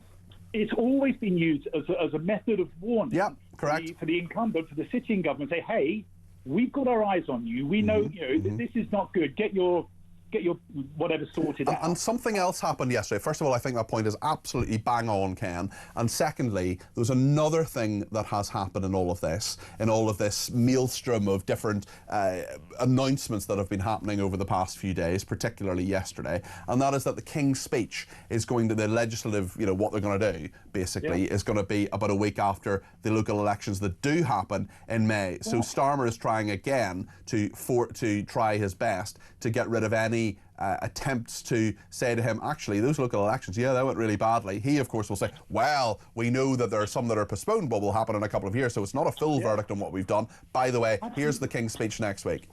Yeah, lovely. There you go. I mean, it's what we would call here in France a fait accompli, and I think you use the same phrase in England. We do. Let me tell you something. I mean, bearing in mind that in France we're currently undergoing some pretty big upheavals on the various roundabouts and auto routes because of the problem that the farmers are having with lumpy skin disease. I think we would call it in the most English way. I mean, they've literally shut the country down. They'd say we can go to the supermarket and get our bread and milk and whatever, but everything else. So you are severely held back. You try this stunt that Starmer is pulling right now. You try that in France and see what happens. Now, we're often, one of our great leaders, Jeremy Clarkson, will tell you, chief, you can surrender monkeys. But I tell you what, I see a damn sight more bravery in the French than I do in the What do you make of this bloke, Jordan Bardella? He is the new leader of Front National, and he is someone who is pretty close to Nigel Farage. Do you think he could be president of France? At 57 years old, I'd follow him into battle. Okay, wow. Good stuff. I would follow him into battle. That is a young man with a good head on his shoulders. Of course, he's branded extreme right. The French are born, their DNA is born all pointing towards the left. Every Frenchman on earth is born to the left. Look at Bardella's economics, Peter. Those are left-of-centre economics. And I'm afraid... And that's similar to... I mean, that's the criticism Kemi Badenoch made of Nigel Farage as well when she said it was Corbynism with a union flag. So very interesting that that's the case in France as well, that people are making that kind of criticism. Ken, we'll talk more on that. I just want to hear a voice note now from Trevor on elections as well. But Ken, thank you for your call. Let's hear from Trevor. Labour have never ever been worried about spending money. So to blame the postponing of these elections due to financial restrictions is absolutely ridiculous. Democracy has got to be seen to have been done, otherwise there will be no trust in government, let alone local government. Thank you for that, Trevor. Let's hear from Caroline in London and her views on these postponements of local elections. Caroline, you're very welcome to the programme. What would you like to say? Peter. Hi there. I'd like to make a few points, and I'd really like your take on it. I'd like to have a conversation with you about this. Okay, if they cancel the elections, the local elections, we, the British, have got to stand up as a country, and we've got to fight in a peaceful way. And the only way to do that, Peter, the whole country has got to stop paying their council tax. This is abhorrent. They're trying to starve us. They don't care about, Starmer doesn't care if farmers commit suicide. They're taking the jury away. They're taking do you think they don't care if farmers commit suicide? I mean, that is a very strong thing to say, Caroline. Well, I saw his interview. I saw him on the news. He doesn't care. This government, they're not a government. We are in so much trouble, and if they cancel the elections, it's game over. And and as the previous caller said, the French would not put up with this. We've got to start getting a backbone, and I want it done peacefully. And the only way is council tax. And this is, I don't have words anymore.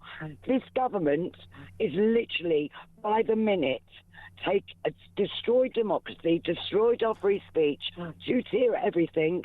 I mean, they would argue, Caroline. Let me just put the counterpoint to you, Caroline. I think a lot of what you say has a strong and very, very firm foundation. It's my job to make sure that we don't just all agree all the time. Let me tell you what they would say.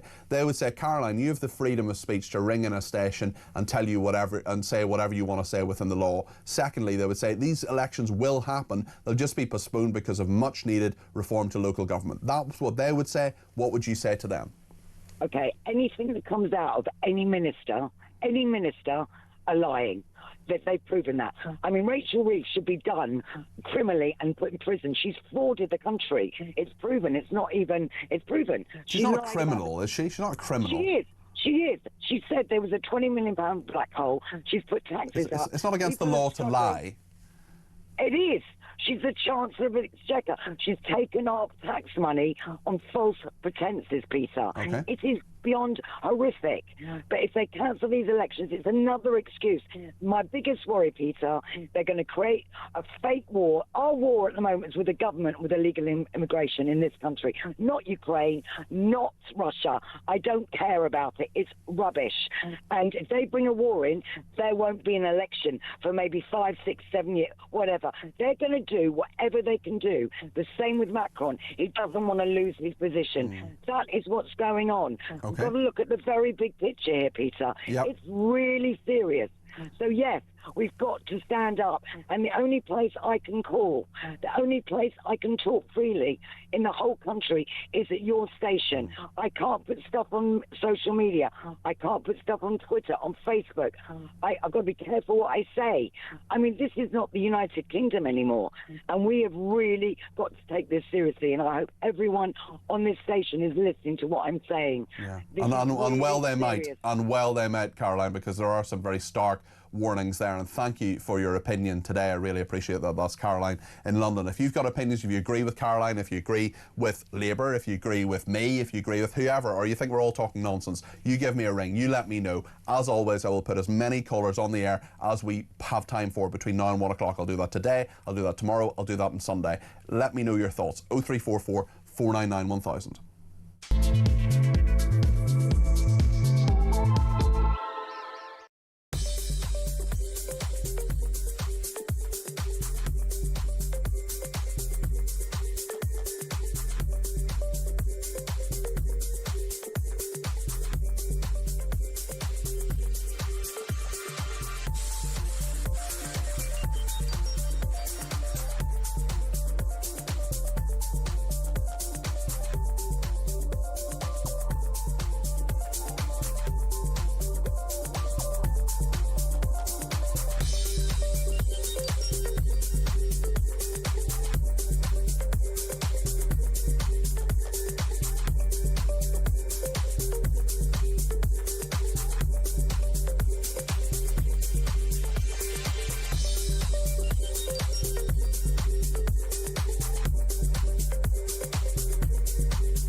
Across the UK.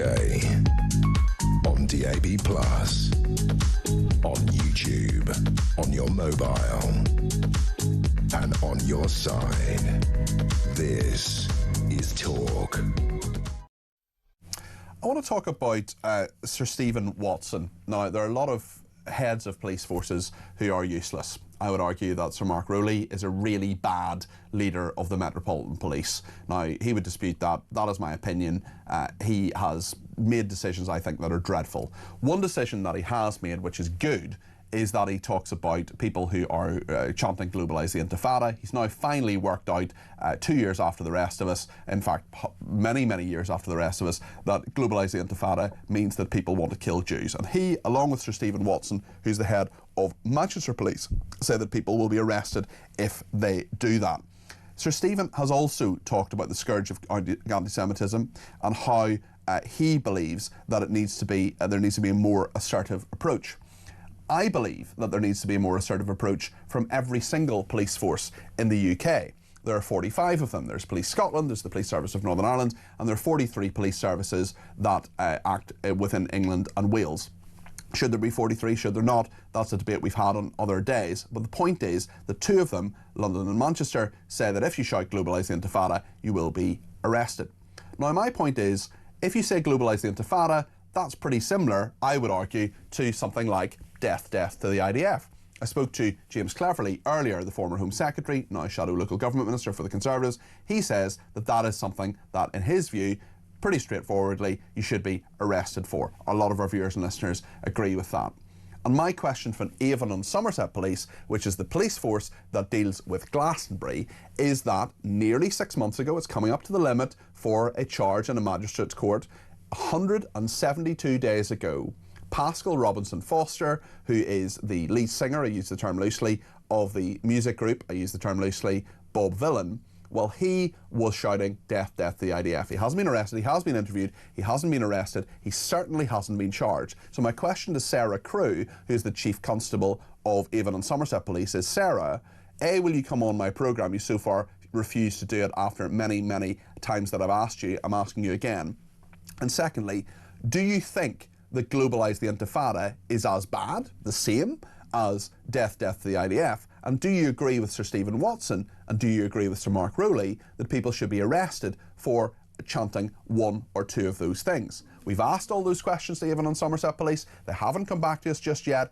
If they do by the end of the programme, I'll tell you exactly what they say. Our producer's on the case on that one. And similarly, if they get back to me tomorrow or Sunday, I will read those out before I go off for Christmas, or I'll put them on my social media, or both. But I think there are very straightforward and very reasonable questions to say, Pascal Robinson Foster, why is this anti-Semitic scumbag, for that is what he is, he hates Jews, it's not about Israel, he hates Jews, why has he not been arrested? There are lots of other stories around about this as well. There are people in Manchester Police say, who are celebrating the Bondi Beach attacks when people were murdered for being Jewish. Disgraceful. There's schoolgirls who have asked police in Manchester to escort them to Hanukkah parties. It's Hanukkah at the moment, and if you're a Jewish person celebrating that, I hope you have a lovely, happy and peaceful Hanukkah. The problem is that for those schoolgirls, they don't have them. These are schoolgirls, by the way, who go to Jewish schools who have to have armed guards outside them. That is the state of Britain in 2025, where there are so many people, including Pascal Robinson Foster, who hate Jews and think it's okay to shout things like death to the IDF, and to do things like what happened in Manchester at the Heaton Park synagogue. I want to talk to Gideon Falter now. He's Chief Executive of the Campaign Against Anti-Semitism. Gideon, what is your message to Avon and Somerset Police, specifically in regard to Pascal Robinson Foster and his ghastly, awful, dreadful anti-Semitism? I think the first message is, why can't you just be clear about what you're doing or not doing? It's 6 months later. The Met Police said that it was investigating, then said that it wasn't investigating anymore. Avon and Somerset Police just aren't telling us what's going on. And it's not just death to the IDF that he chanted from the stage at Glastonbury. He also went on a rant about working for effing Zionists. Now, you know, that gives you an insight into what he's actually talking about, what his state of mind is. And, you know, we have got this situation now where, for British Jews, it is very obvious what incites hate and what doesn't. Death to the IDF was obviously brought to us from the stage of Glastonbury, beamed into our living rooms by the BBC, and straight after that, a campaign against anti-Semitism, we started getting reports, for example, of a woman on the tube, Jewish woman on the tube, and one of the other passengers started playing on her phone on loudspeaker, Bob Vylan shouting death to the IDF. So it's a very, very short time between that happening and us starting to see incidents out there in the real world. And meanwhile, we've got these police forces, which, as you say, everybody talks about two-tier policing. Well, I've no idea how to count how many tiers there are now. Because well, exactly. I mean, if you, for example, say globalise the Intifada here where I'm sitting in London, you would be arrested for that if you meant that, if that was said in a serious way. But if you're in, I don't know, even in Somerset, for example, you're sitting in Glastonbury and say exactly the same thing, what happens if Bob Vylan or another artist comes on to Glastonbury stage in the next, the next time it's on? I don't think it's on this year, but the next time it's on, saying, globalise the Intifada. I would seriously ask Sarah Crew, the Chief Constable of Avon and Somerset Police, what are the rules here, and where does the jurisdiction end here? Because there's so many police forces who haven't said the same thing as Manchester and the Metropolitan Police. So even on that very narrow issue, Gideon, there's two-tier policing. Absolutely. I mean, we've now got, as you say, Avon and Somerset, we think are investigating death to the IDF. The Met Police had the other night, the night that they announced that Globalise the Intifada would be banned, they had people shouting death to the IDF. So I tweeted at them saying, is this going to be punished as well? Are you actually going to do anything about this as well on your first night of your quote-unquote more assertive approach to policing? And the Met tweeted back to me saying, yeah, the person who led the chant has been arrested. Unclear whether it was for that. No idea whether they've taken action against any of the other people in the crowd. And you've got these totally weird rules, like there were two arrests from that, and I want to thank the viewers and listeners who were in touch with me about that. Exactly what Gideon says is correct there. What they always say, Gideon, is, oh, we have footage and we have cameras and so on, and we'll go back and arrest those people, but you rarely hear very much about it. Yeah, they've got this thing called Operation Brock, where after the weekly hate marches started, they started posting pictures of people they wanted to catch up with later. Guess what? When someone covers their entire face except for their eyes with a keffiyeh, it's a little bit difficult to track them down later. They need to be going in just as they would with football thugs. If this were football hooligans or something like that, they wouldn't be doing this whole thing of, oh, we'll catch them later. They'd just be going in with police officers in helmets and they would snatch them out. So we've got this situation of many tiers of policing now. Death to the IDF seems to be okay in some situations. Globalise the Intifada, not okay in Manchester and London. From the river to the sea is allowed everywhere unless it's shouted in the vicinity of a synagogue, apparently. I mean, they're making it up as they go along. They are making it up as they go along, Jess. And behind all of this is something else, which is that the law hasn't changed. So they've been able to do this all along. They're talking about implementing it. They've been gaslighting. They're talking about implementing laws that already exist. You're absolutely right. It's not two-tier policing. It's multi-tier policing. Jess Phillips, for example, she was interviewed about this yesterday, the safeguarding minister. She suggested West Midlands Police, the force in her constituency, should do the same thing. There are a few different police forces that, when the Times contacted them, didn't really answer. Devon and Cornwall, for example, said, where we identify criminal offences at any protest, these will be recorded and investigated, but that may not require officers to make arrests at the time. Hampshire Police, where there are reasonable grounds to suspect offences are being committed, we will take consistent and firm action against anyone who chooses to invite violence or hatred to protect our communities. Meaningless. Lionel. I mean, it's a farce, isn't it? I mean, if you're a member of the public and you want to actually know what the law is, it's a reasonable thing. You should be able to know what you're going to be arrested for and what you're not. Yes. So it's a total farce. And then we've got this fact now that the law hasn't changed. So that means that for 2 years, they've been lying to us when they said that the law wasn't strong enough for them to be able to take action against these things. If you remember Suella Braverman, she was the only member of the previous government that said you have to act over some of these chants. Early on, you remember that there was a whole argument within the government about whether From the River to the Sea should be banned as a chant, whether the police should go in. And Suella Braverman said it should. She also said the police have to instigate a request to ban a march. So ask me to ban a march, let's do it. And the police wouldn't do it. Now, she lost her job over that. Yeah. And so it's not just... Well, she lost her job over a number of things, but Gavin Stevens, chairman of the National Police Chiefs Council, is understood to be supportive of this letter from the Chief Constables of Greater Manchester Police and the Metropolitan Police Commissioner. He wrote to Chief Constables and said they were free to address their communities in the same way if they deemed it appropriate. And Lionel Iden, who is Chief Crown Prosecutor on Hate Crime Lead at the Crown Prosecution Service, said, "We are already working closely with police and communities to identify, charge and prosecute anti-Semitic hate crimes. We will always look at ways we can do more." Well, have you been looking at ways you've done more, Lionel? Have you been doing things properly, and have you been implementing the law, especially? And it shouldn't take, the interpretation of law should be up to the Crown Prosecution Service. It shouldn't really be these chief constables who are saying, well, actually now we're going to arrest people and do this. There should be a national strategy. It's so confused, it's so ridiculous, and yet again, Jewish people who are at the coalface of this, who are being absolutely gaslit and attacked both verbally and physically in many cases, don't know what the law is, because none of us do either. It must be a very, very unsettling time for lots of reasons, and this is not helping the situation, Gideon. Yeah, look, massively so. I mean, if you ask Jewish people how they feel about policing in this country, there's just been a complete collapse in confidence. And this is from a community that is extremely law-abiding, where we're all brought up, unfortunately, with security at synagogues, security at Jewish schools, security at community centres. Every time we see police officers, our instinct is always to say thank you for protecting us. Now we've got a situation where we look at the police and we just think, you guys have been gaslighting us for 2 years now. And the fact that this has changed, the only thing that's actually changed, the Met Police said the context has changed.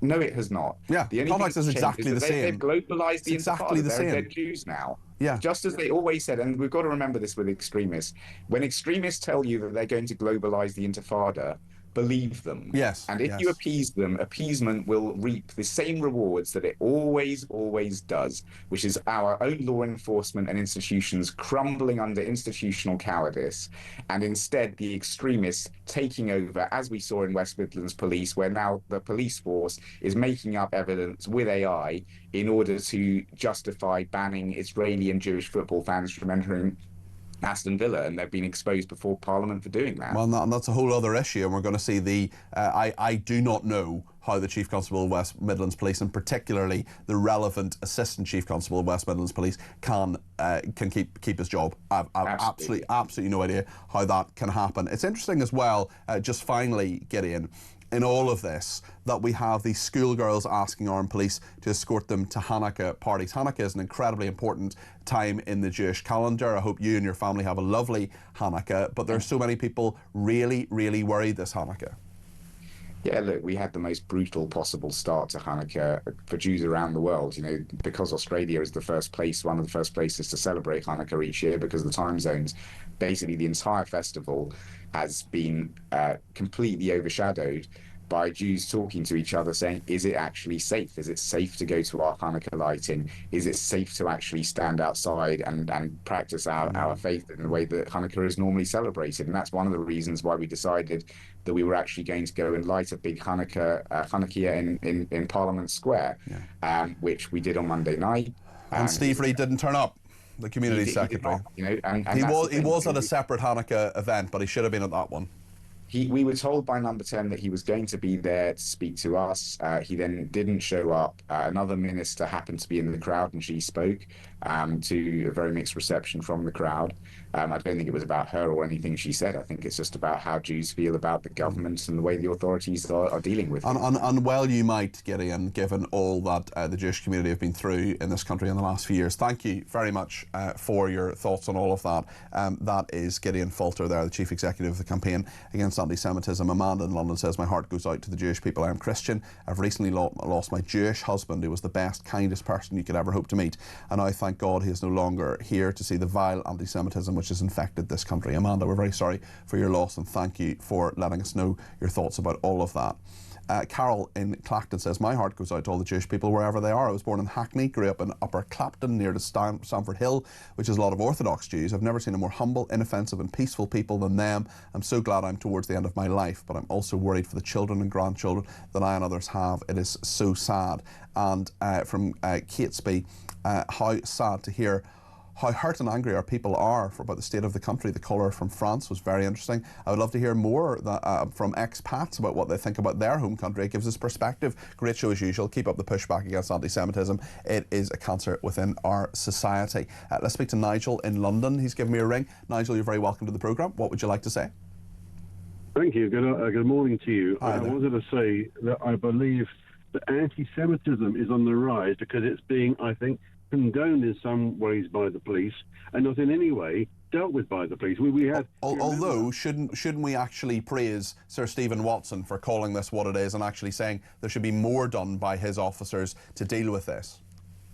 Well, this is a guy from Greater Manchester, isn't it, who did a letter with Mark Rowley. Well, you know, it's a little bit too late. It's a little bit, it's all right putting a bit of cold water on the fire. The fire's been going for about 2 years. Yeah, I'm sorry to say it's too little too late. Let's not forget the police officer in London who said to a man, "Oh, you look openly Jewish." Yeah, that's right. Well, it was Gideon. It was Gideon who we just had on the show. He was told that, Nigel. It is absolutely disgraceful. Listen, thank you, Nigel. We'll have to leave it there because I've got to go to Ralph Schulhammer, the political theorist, who'll be with us in just a second about lots of different issues, including whether we should ditch net zero. That is what shareholders have urged the big oil company BP. Stay with us.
This journey of me following the migrants went from sort of 10 in the morning, all around the clock, to late at night, to the point where, you know, on buses, on trains, through streets, at every key point, French military police and the French police, they were there. They were on the bus, taking down notes, taking pictures, but not doing anything to deter the migrants or stop them, just being there.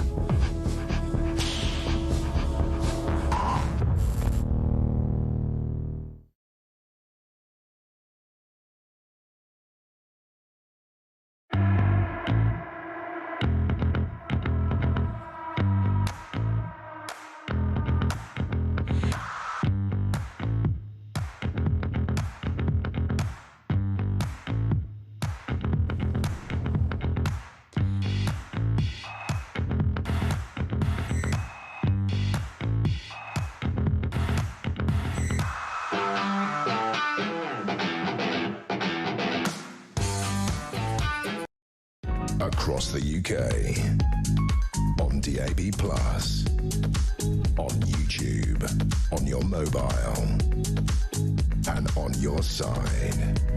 This is Talk. Well, let's talk now about BP. The oil giant has been encouraged by shareholders to sell off underperforming assets, including those in green energy. Maybe it's a case of go woke, go broke. Ralph Schulhammer is a political theorist with me now and a professor. Ralph, great to have you on the programme. This is perhaps unsurprising. There are some who want to put all the money, time and effort into renewables, but actually BP being told by its shareholders to ditch net zero. No, it's wonderfully amusing. We moved from British Petroleum then to Beyond Petroleum, and now we are moving to Back to Petroleum. Back to Petroleum, yeah, exactly. It's nice that everything works with the abbreviation BP, but it makes complete sense. If you remember, Peter, the two of us got to know each other on the issue of net zero, I think now almost 2 years ago. Yeah. And I think our positions have been entirely vindicated. This was a luxury belief. It was a luxury project that some of the elites and the governments and those who could afford it were indulging in. And now we get the bill, and it turns out that we can no longer afford it. So the long march back to reality is finally happening. I'm just afraid how painful it is going to be, and who is going to have to shoulder the brunt of the burden, because I'm afraid it's not going to be Ed Miliband, it's not going to be the politicians, it's most likely going to be the people who will pay for it in higher prices, more inflation and fewer jobs. They are already, though, in many ways, of course, and we see that this the net zero dream of so many seems to be faltering in this country as well and across Europe.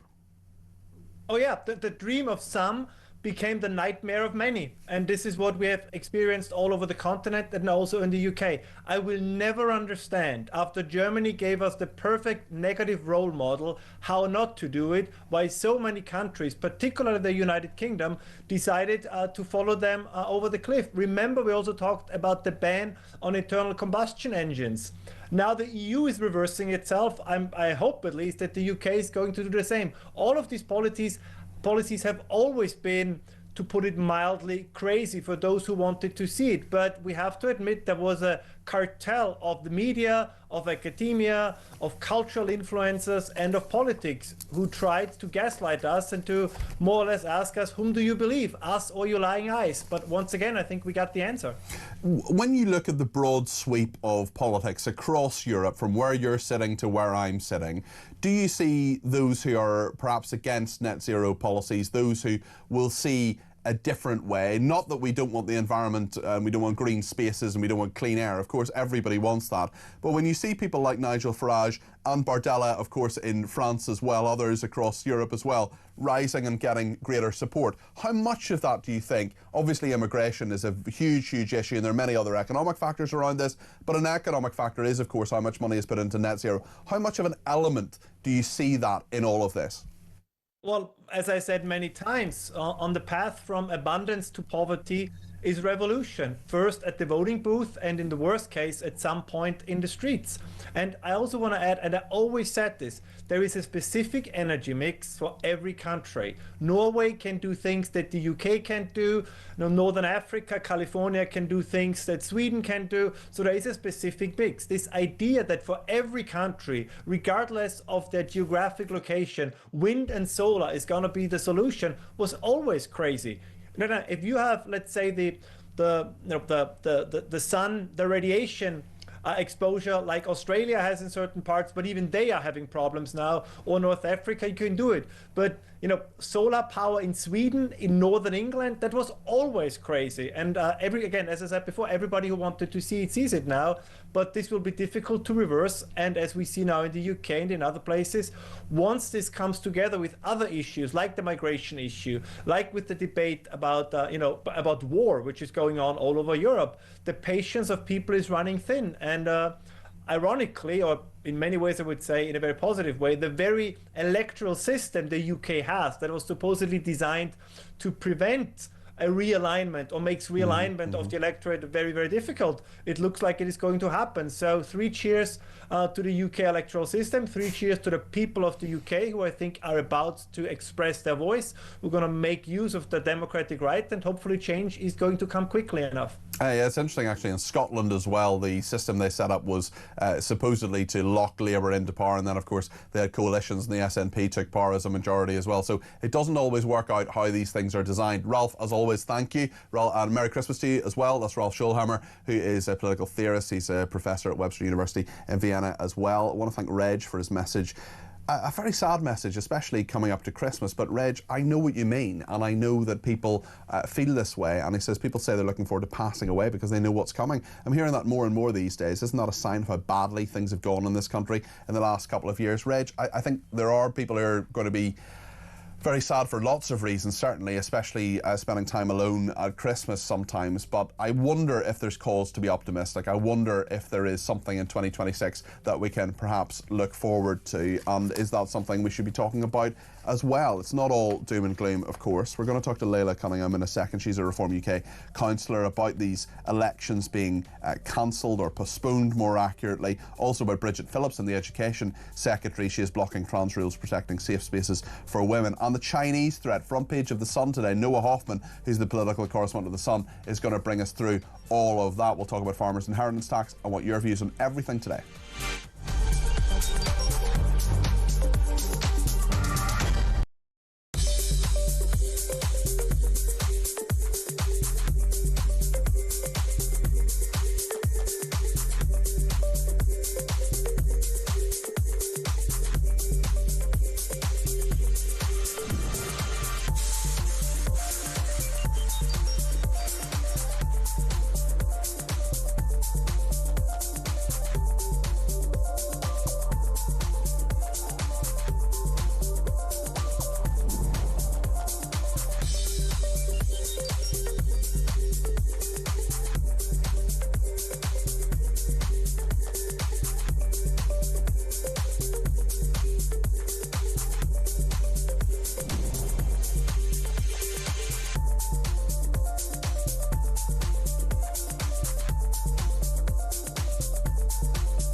Across the UK, on DAB+, on YouTube, on your mobile, and on your side.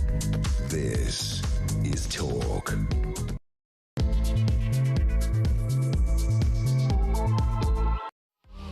Well, a very good afternoon. This is Talk. I'm Peter Cardwell, right through to 1 o'clock today, tomorrow and Sunday. Hope you can join me for those shows over the weekend between 10 and 1 as well. Loads to discuss today, including Keir Starmer accused of running scared of the voters. We'll talk to a Reform UK politician in a second after the postponement, or attempts to postpone anyway, many council elections which are due in May but may not happen now for another couple of years. Ministers accused of acting like a banana republic. That's the charge against them. We'll talk as well about small boats crossings. They've soared to 40,600 this year. We'll talk about the Chinese threat as well. It's on the front page of The Sun. The author of it is Noah Hoffman. Chinese hack Foreign Office. Chinese hackers have stolen tens of thousands of secret files in an unprecedented Foreign Office breach, hushed up by the authorities. We'll talk about all of that and anything else you want to talk about, including the scourge of anti-Semitism in our country. Thanks for all the messages and calls on that as well.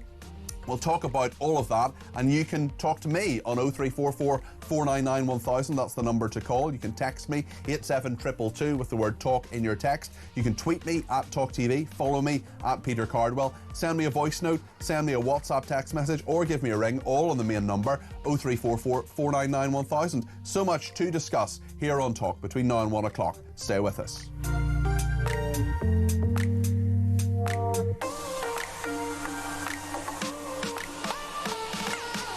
Thank you to the person who says, as a retired Jewish police officer, I cannot express how disappointed I've been with police leadership. Finally, some of them have woken up, but it took the deaths of innocent Jews to do that. How utterly shameful. This person also enjoyed the interview with Gideon, so thank you to them. Tad says, I agree with Gideon Falter, except when he says it's been going on for 2 years. It's been going on for at least 30 years, to my knowledge. The situation has deteriorated over that period, and there's little prospect of it changing until we get an entirely new government. Well, this is after Sir Stephen Watson and Sir Mark Rowley, the heads of Manchester and London Police respectively, said that if you shout globalise the Intifada, if you do that at a protest, you can be arrested, and rightly so. What do you think about all of this? 03444991000. We're also banging on, as I will be doing tomorrow, as I will be doing the day after that, until even on Somerset Police. Give me an answer about why Pascal Robinson Foster has not been charged. He is the lead singer of Bob Vylan. He is someone who shouted death, death to the IDF. And Sarah Crew, who you can see on the screen there at the moment if you're watching, has not arrested and has not arranged for the charge of Pascal Robinson Foster. And we know the case that it is 6 months if it goes to a magistrate's court, if it's a public order offence. There's a 6 month limit on it. There are 9 days left for you, Sarah Crew, to do the right thing and to make this happen. It is within your power to do so. It is within your power to get this right and to make sure that Pascal Robinson Foster is charged with his anti-Semitic, anti-Jewish hatred of when he shouted death, death to the IDF at Glastonbury. Are you going to do it in the next 9 days, Sarah? Are you going to charge him? Are you going to make sure that he's charged? Are you going to make sure that justice is done? Especially when other chief constables of much larger police forces are saying that things like that, things like death, death to the IDF, things like globalise the Intifada should be arrestable offences. So why hasn't he been arrested? What are you up to, Sarah? What's your view on this? Please let me know. I've asked your press office. I've asked you on this programme on numerous occasions. You're welcome to come on today between now and 1 o'clock if you want to. Get yourself on a Zoom and we'll have a reasonable adult chat about it. Or you can come on tomorrow between 10 and 1 or Sunday between 10 and 1. But on Sunday week, this is going to run out and then people are going to know exactly what your thoughts on it are. But you've 9 days to do the right thing, Sarah Crew, Chief Constable of Avon and Somerset Police, and I hope that you do it.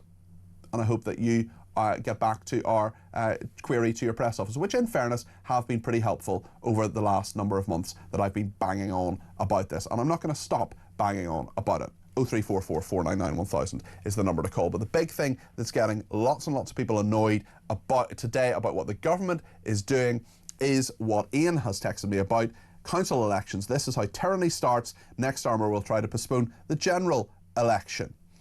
So that is Ian's view on that. Let's find out what Leila Cunningham thinks. She's a Reform UK councillor, co-leader of Reform's Law and Order campaign. Leila, democracy denied?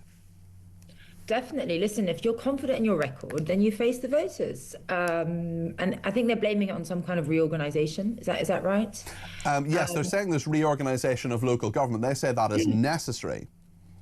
Reorganisation happens all the time in democracies, and elections still go ahead. And I put it to them: perhaps you should reorganise after elections, not instead of them. The thing is, people vote for a certain term. So if you extend that term, you no longer have the permission of the voters to govern. You're basically giving yourself permission. And I bet you, if we weren't polling so high, these elections would go ahead. Yeah, it's a very, very good point, Leila, and certainly a number of people very, very annoyed about this and say that these elections simply should take place. And even if these bodies aren't going to be set up for another 2 years, well, elect the councillors for a couple of years. Do that. Yeah, I mean, this is how democracy erodes, right? Quietly. It's not with a big revolution. It's quietly, bureaucratically dressed up as process. What would you say, Leila, to people who would say to you that you defected from the Conservatives to Reform UK, so actually there should have been a by-election for you? Well, because that's not how our electoral system works. It can. It can work that way. Listen, if there was a big call for a by-election, I would consider it, but not one person has called for it apart from some Labour commentators on X. My priorities have not changed. In fact, I was elected on a set of priorities, and I felt that the Conservative Party had failed to prioritise and deliver those priorities, so I could no longer face my voters or my residents and say I'm still sticking up for you under the banner of the Conservative Party. So what would you say then to Keir Starmer? What's your message to him about these local elections and what should happen? Because, of course, Reform UK riding high in the polls. There are many councillors there already, over 600 of them who are elected, some who've defected like you, and others who want to be elected candidates in May who won't get the chance to put their views and put their manifesto to the electorate. What would you like to happen? Well, I mean, in a democracy, you just don't extend your own term. The voters do that. And anything else is illegitimate, because once you normalise cancelling elections, you normalise ruling without consent, right? Yeah. And so elections should happen on time, every time, even if the governing party is going to lose, because it's not about maintaining control. It's about asking consent from the public for you to govern. And the fact that they ask Conservative councils, I mean, it really is a political cartel protecting itself against reform.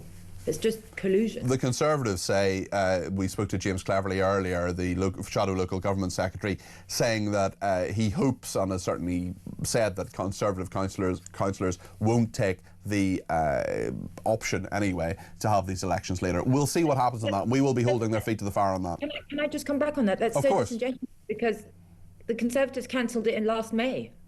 Yeah, it's a very fair point. I want to talk about Bridget Phillipson blocking the publication of trans guidance that would force businesses and public bodies to protect women-only spaces. This is the Education Secretary. She also is the Women and Equality Secretary. She's given a statement to the High Court describing the proposed rules as trans-exclusive, failing to sign them off for more than 3 months after receiving them. I mean, the Supreme Court was incredibly clear on this. Men are men and women are women, and the guidance should be very, very straightforward, shouldn't it, Leila?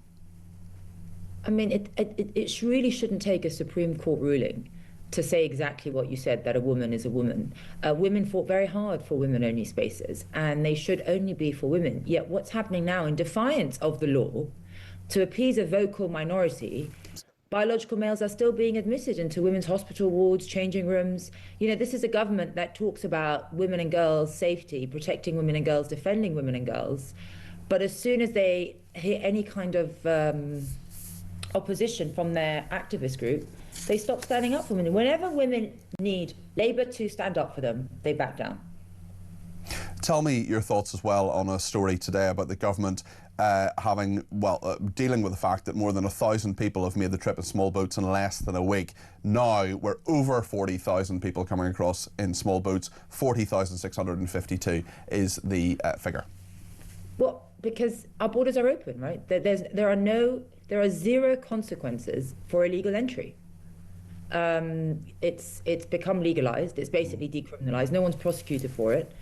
Reform says that if you do arrive illegally, you will be prosecuted under legislation that is currently in place. But every person that arrives is housed by either the Home Office for a while in hotels, and then is granted asylum, and can bring in untold dependents, housed by local councils, while British families sit on the waiting list. We have legislation right now that says that you have to prioritise those most in need for social housing, and they deem a recent, put someone who's just had their asylum claim granted as the most in need. So what happens is these people who are not British supersede people on the waiting list for social housing, British people. And actually, with that in mind, and with the cultural differences that we need to keep in mind in all of that, I'm interested in your thoughts on the arguments about the strategy on violence against women and girls. I spoke to 2 professionals in the field yesterday. We had a really, really interesting voice note that came in from Hertfordshire, from a man there who was a teacher there actually in Hertfordshire, Steve, who got in touch with us. Just to have a look at this exchange. Neither of them would really engage with the points. The man certainly did a little bit more than the female guest. Let's just play this clip again. Good morning, Peter. This is Stephen Hartz. As a college tutor for an FE college, I taught vocational skills to boys of 16 plus and boys from 14 plus that had been excluded from mainstream schools. The only misogyny I ever really encountered, and this is fairly recently, was from Muslim boys from Pakistani, Bangladeshi and Somali heritage who would often absolutely refuse to engage in any way with my female teaching assistant. The other misogyny that I came across was white and black boys emulating the behaviour that they see and hear in rap music videos, which are completely toxic in my opinion. But then The government and Jess Phillips, who have no confidence in, will no doubt form policy along the lines of what they see in TV dramas. So, yeah, pretty hopeless. What would you say to Steve, Emily? I think you have to be very careful generalising a whole culture. He's not generalising a whole culture. He's talking about his personal experience of teaching children. Yeah, I mean, I can't really comment on his personal experience. Also, I don't know him personally. I can't comment on him personally. Well, you can, because he's just told you what it is. I don't think I can. I'm sorry. I think just going head on and saying all Muslims are wrong or this is bad because it's and pinning it on Muslims, it's just a very unhelpful way of framing it. I don't think he's doing that though necessarily.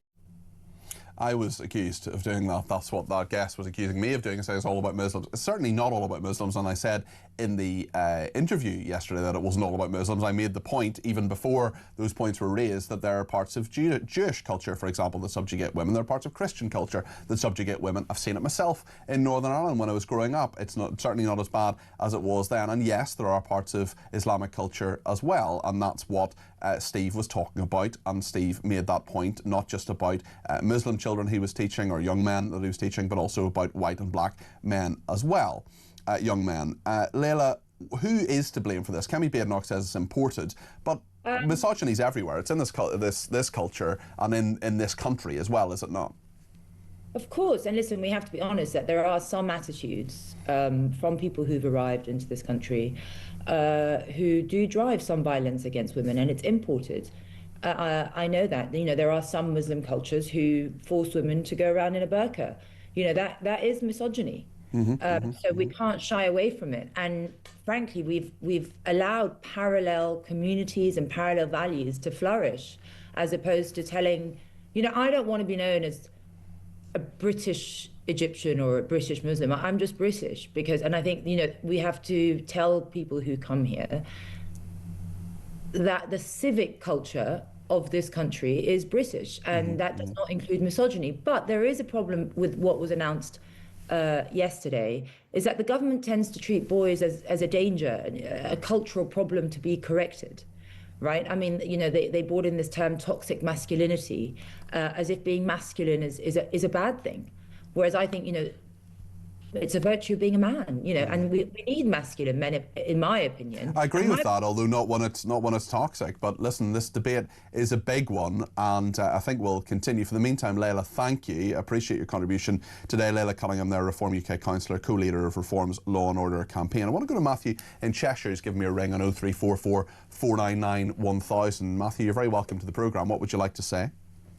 Yeah, I think the Tories are going to be very, very careful if they go for the votes, postpone the votes. Yeah. Because in 3 years' time, they might have to go and join up with Reform to create a coalition. Well, they could be creating more problems for themselves, yeah. Yeah. And I think they should set the moral high ground as well, where, you know, morally, we all know morally it's wrong what they're doing. Labour just don't want us to vote because they know that they're going to lose massively. Do you think that's all this is? Do you don't accept their excuse that actually we do need to reorganise local government? No, not to let you know on the last day of Parliament, like the last minute of the day, and do it quietly. No one knew about it, and then the local government minister was saying a week ago, yeah, no, the votes will be going ahead. No chance. Yeah. They're corrupt. They're getting more and more corrupt. They're getting more bent and twisted. They're bending the rules. They're doing the one day by day. And what are they going to do next? Yeah, well, that's the question. That's the question. Listen, thank you, Matthew. Really appreciate that. Merry Christmas to you. Thanks to Martin in Bristol, who says, hi, Cardi P. Speaking as a retired police custody sergeant, can I steer you on the Pascal Robinson Foster issue? He would never be arrested for his offence, as under Code G of the Police and Criminal Justice Act, as the necessity to do so wouldn't be there. However, he has probably been interviewed as a voluntary attender. I think that's happened. They said they interviewed a man in his mid-30s. Pascal Robinson Foster's in his mid-30s. I think we can reasonably say that that's the case. And thanks for this, Martin. It's really helpful. However, he has probably been interviewed as a voluntary attender with legal representation at a police station where his account will have been taken. It is then bundled up and passed on to the CPS to make a suitable decision for his disposal, so it's them who will be stalling. Well, it's interesting, the CPS certainly gave guidance to Avon and Somerset Police. Whether they acted on that or not, I don't know. Look how long they have wrung their hands over the Manchester Airport incident, whereas that, by the way, Chief Constable Sarah Crew can only have her officers chase the CPS, and yes, he should be charged with a suitable offence. Thanks for being the voice of reason on 2025 on Talk, says Martin in Bristol. Well, thank you. The Manchester Airport incident that you're talking about, one of the two brothers who were accused was found guilty. There will be a retrial for the second brother because a verdict was not reached, and the first brother will not be sentenced. I'm pretty sure he'll still be in custody, but he won't be sentenced until the end of the second trial, because the two will be sentenced together if in fact the second brother is found guilty. So that's where we are with that. That is certainly my understanding, Martin, and thank you for that guidance. I really appreciate that. I'm sure you have a few stories to tell as a retired police custody sergeant. John in Woodford says, can anyone explain why Parliament closes for Christmas? Oh, come on, John. Now, even politicians deserve a Christmas holiday. Why do they need anything other than bank holidays? We are in a state of emergency in so many ways. They need to be where they are needed. Well, they're in their constituencies. Some of them do work in their constituencies. Christmas is a busy time for so many people. Parliament being off for a couple of weeks at Christmas. I agree with you. The summer holiday is far too long. They've all these random holidays like the wit recess and all these sort of random bits and pieces, but I think even our politicians deserve a bit of time off at Christmas, I'm afraid. I don't want politicians who are, I want them rested. I want them, there are these people who think politicians, I'm not saying you're one of them necessarily, but the people who think, politicians should be working 24 hours a day, they shouldn't have weekends off, they shouldn't have holidays.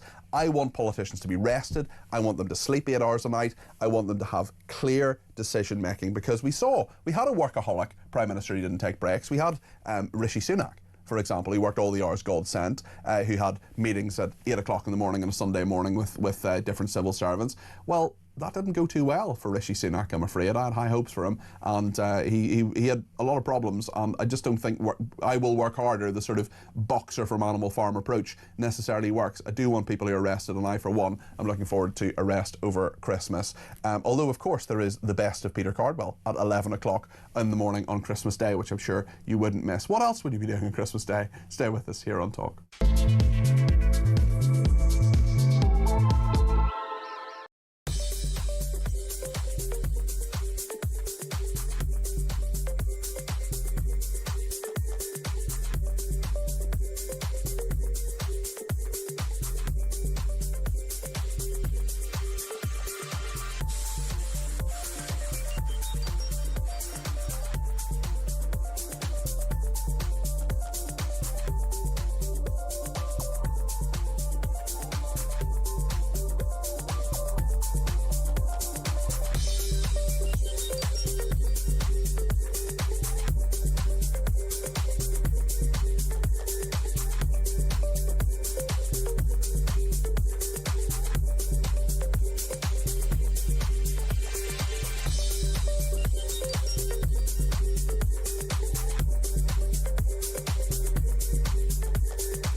This journey of me following the migrants went from sort of 10 in the morning, all around the clock, to late at night, to the point where, on buses, on trains, through streets, at every key point, French military police and the French police, they were there. They were on the bus, taking down notes, taking pictures, but not doing anything to deter the migrants or stop them, just being there.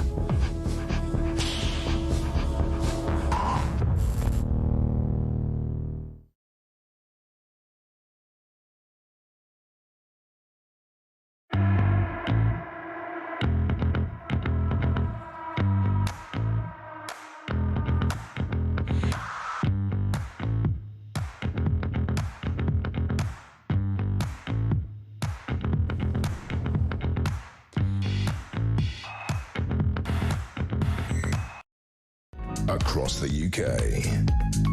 On DAB+. On YouTube. On your mobile.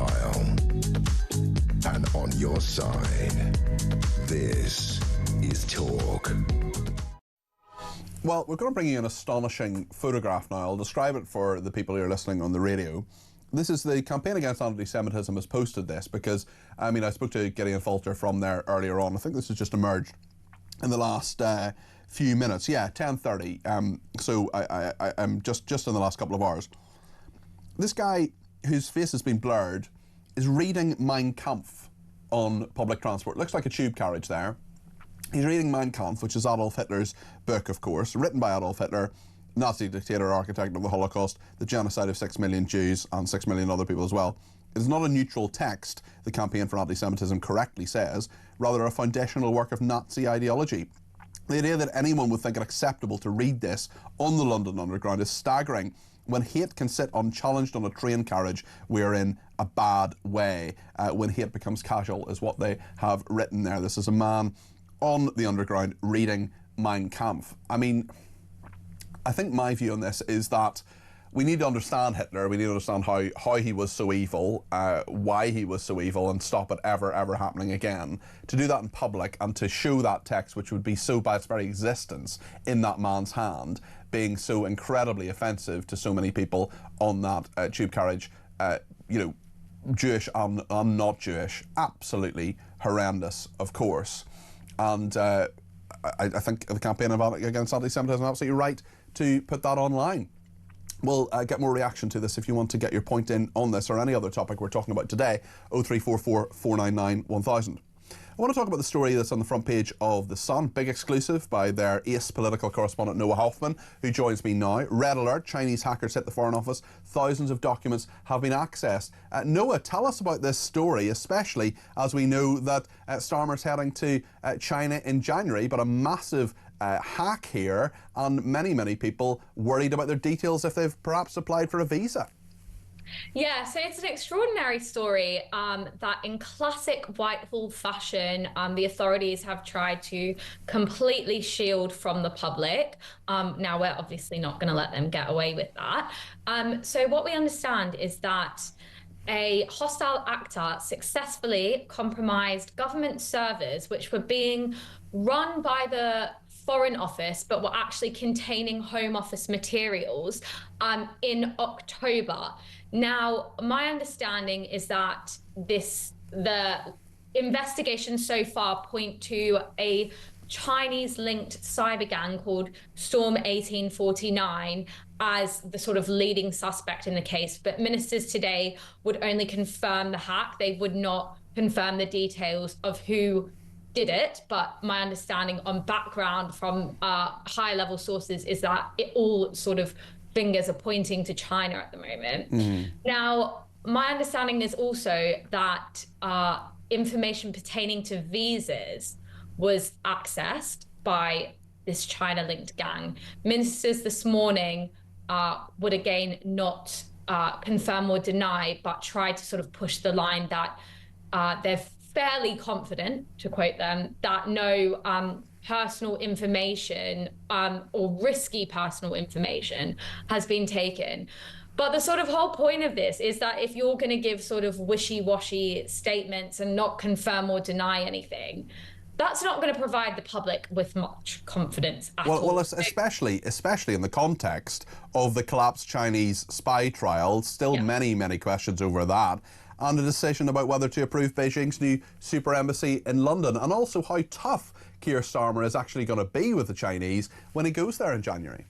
Exactly. So we know right now the number one issue at the top of the Downing Street in tray, the question on everyone's minds is, when is life going to get easier financially? Because the cost of living crisis is crippling not just the poorest in society, it's crippling middle earners as well. So everyone is furious at this situation. Now, the government is so desperate to get a grip on the economy that they're going to go sort of running cap in hand to China to see if they can sort of boost economic ties and help growth at home. Now, obviously, as a minister, you have to be open to, you have to have channels of dialogue. But what you can't do in any sort of bid to improve things domestically is compromise national security, because national security is the absolute pinnacle of, you know, keeping us safe and keeping our lives normal. There's no point. And it's the first duty of government, Noah. You're absolutely right, Noah. It is the first duty of government. Keep defense of the realm. And there's no point tackling a cost of living crisis if we've got no security in the first place. And things like food security as well. Yeah. Exactly. So this is the issue. So overshadowing this story about this big hack is the fact that Keir is going to China in January, and he still is yet to decide whether to give the green light to this super embassy in London on the site of the Royal Mint, where the cables underneath the embassy are part of critical infrastructure in the capital, sending information into the City of London. So it is a site of importance. And not only that, but not all in the blueprint for this super embassy, we don't know what every single room is going to entail. There's one room that's just been left blank, and the Chinese have said, sorry, we can't tell you what's going to happen. I think we can probably take a guess, and it's not it's not something that I want to happen on British soil. Noah, I don't want to be in that room, I can tell you that. I don't want anybody to be in that room. Noah, thank you, great exclusive, well done. Happy Hanukkah to you as well, and happy Christmas, and thank you for your contribution to the programme today. There's Noah Hoffman there, who's the political correspondent at The Sun. Lots of views coming in, including from Debbie, who says it's no wonder all these politicians haven't got a Scooby. I've never noticed before, but they only seem to work in term time, so they apparently feel as if they've never left school. This must be the reason they're so childish and arrogant. They must have been in rubbish schools too, because they've no common sense or knowledge of the world and how it actually works. David in the Cotswolds says, when the people who enforce the standing law fail to apply that law and pretend that they can't work out the context of that law and make excuses for not applying the law, then we are in a banana republic. When the law they should be applying concerns chants of violence against the Jewish community, then we're banging the 1930s National Socialism, says David in the Cotswolds. Lots more to come. Just to bring you the news that Bishop Richard Moth has been named the new Archbishop of Westminster, replacing Cardinal Vincent Nichols as the leader of the Catholic Church in England and Wales. That's been announced today. That is Bishop Richard Moth. He's now going to be the Archbishop of Westminster, the head of the Catholic Church in England and Wales. Controversial role there, and with all the candles in the Catholic churches, of course, he could well be a moth to the flame. Stay with us here on Talk.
Across the UK, on DAB+, on YouTube. YouTube, on your mobile, and on your side. This is Talk. Just some breaking news, and that is that a woman and her lover who plotted an armed hit on her husband so she could continue an affair with her lover have both been jailed for 19 years. That is a breaking news from Swansea Crown Court. It heard in October that Michelle Mills and her lover Geraint Berry planned to murder her husband Christopher Mills and make it look like a suicide. After a 2-week trial, Mills and Berry were found of conspiracy to murder by a jury. Third person, a man called Stephen Thomas, who was alleged to have been recruited by Berry to assist with the conspiracy, was earlier found not guilty of conspiracy to murder. Fascinating and absolutely horrendous story. Reminds me a tiny bit, there are a few parallels with a brilliant book and a horrible, horrible story in Northern Ireland about a dentist who murdered his wife and his lover's husband. It was made into a great book, very, very good book, called Let This Be Our Secret, and similarly a drama just simply called The Secret, which was ITV. Right then, let's talk about Rachel Reeves, her infamous inheritance tax on farmers, the only thing on their minds this Christmas. Farmers bewildered and frightened about the future because of Labour's family farm tax. This is a report by Minette Batters, who's the National Farmers Union president.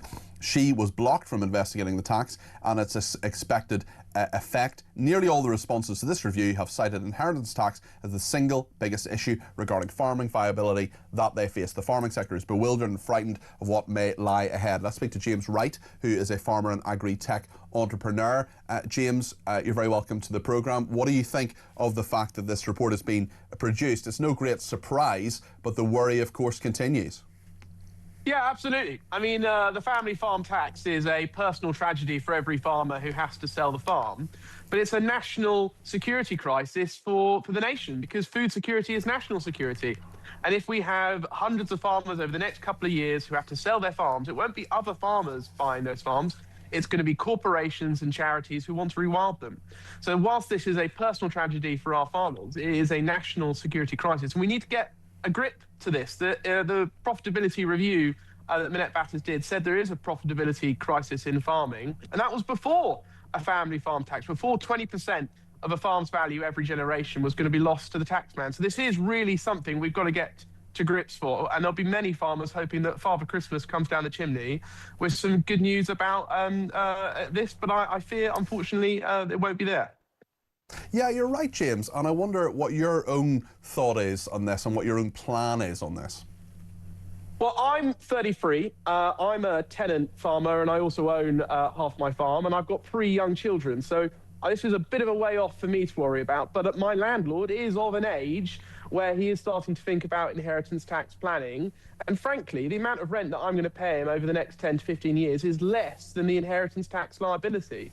So any good accountant will tell him the best thing to do is to sell the farm, get rid of the tenant, you don't need him, and go and put the money somewhere else. And that is a problem as well. So and it's a big issue about the death of British farming for all those reasons that you said. What would you say to the cynics in all of this who say, actually, if you want to hand on your farm to someone else, someone who is younger perhaps in your family, you're not in this position, James, but many others may well be, that you can do that. And actually, if there is, it takes 7 years to make sure that there's no inheritance tax. But if you're, 50, the likelihood is that you're not going to die in the next 7 years, usually. Therefore, you could, in theory, hand it over to your son or daughter, or sell it, or something like that. That could be a solution to this problem. Now, I don't think that farmers, and I come from a bit of a farming background, should be in that position at all. But it is a possibility, isn't it, James? It is, absolutely. And if you are young enough, you're able to do that. But if you're a 70 or 80-year-old farmer, or maybe you have a terminal illness, if you die before the 1st of April, you'll pay no tax. If you die after the 1st of April, you will pay 20% of your farm's value. So the way that this tax is set up is that basically it penalises those who do not have 7 years to live. So if we're going to make one change at all, it would be to allow farmers to move their farms before the 1st of April, for those that need to, who won't live to see that 7 years. But we don't need the tax in the first place. It's only £500 million, which is a lot of money, but in the grand scheme of government spending, it is not that much. And to damage one of our nation's great industries, farming, it employs 500,000 people, it produces 60% of the food that we all eat, for £500 million seems a bit daft to me. Why are we investing lots of money into improving profitability on farms, only then to take it away through a very penalty-driven tax?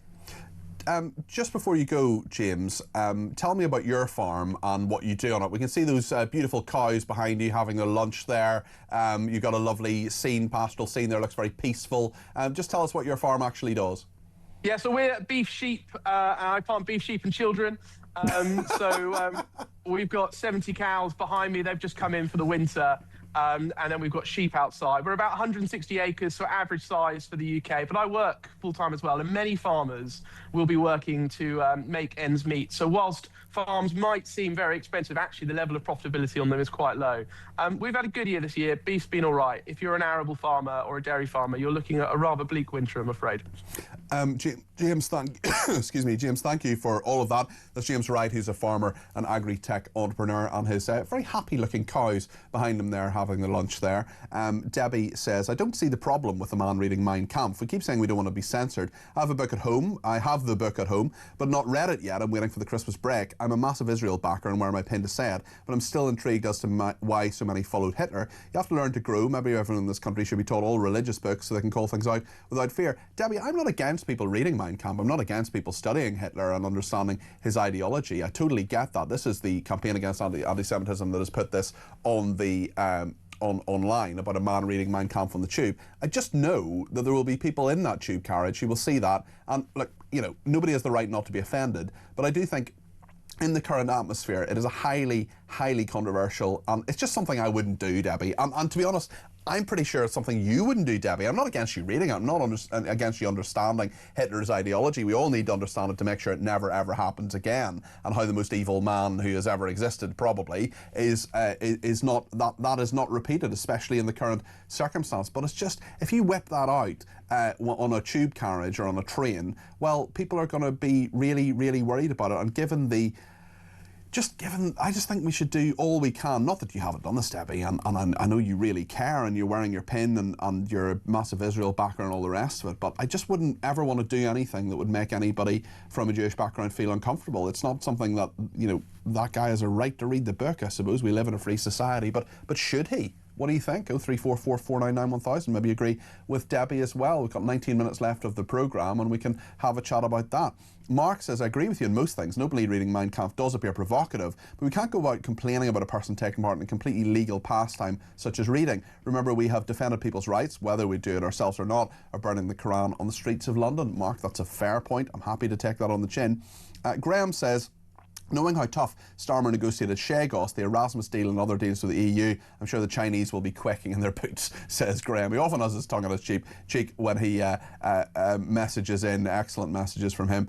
Bob says Starmer is going to let them have a full-on spy centre in the middle of London. He must be totally mad if he puts us in harm's way from within those to join those already coming by sea. Grace is in London and wants to talk about misogyny. Grace, you're very welcome to the programme. What would you like to say?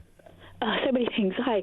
I noticed that you mentioned misogyny from the church or some within the church. And I have witnessed this on occasion, but I would want to stress that some people misuse religion and... Totally agree. I mean, Jesus was arguing with people in his time who were doing this. He was saying to these people, you know, you're pretending to be religious, but you're missing the point.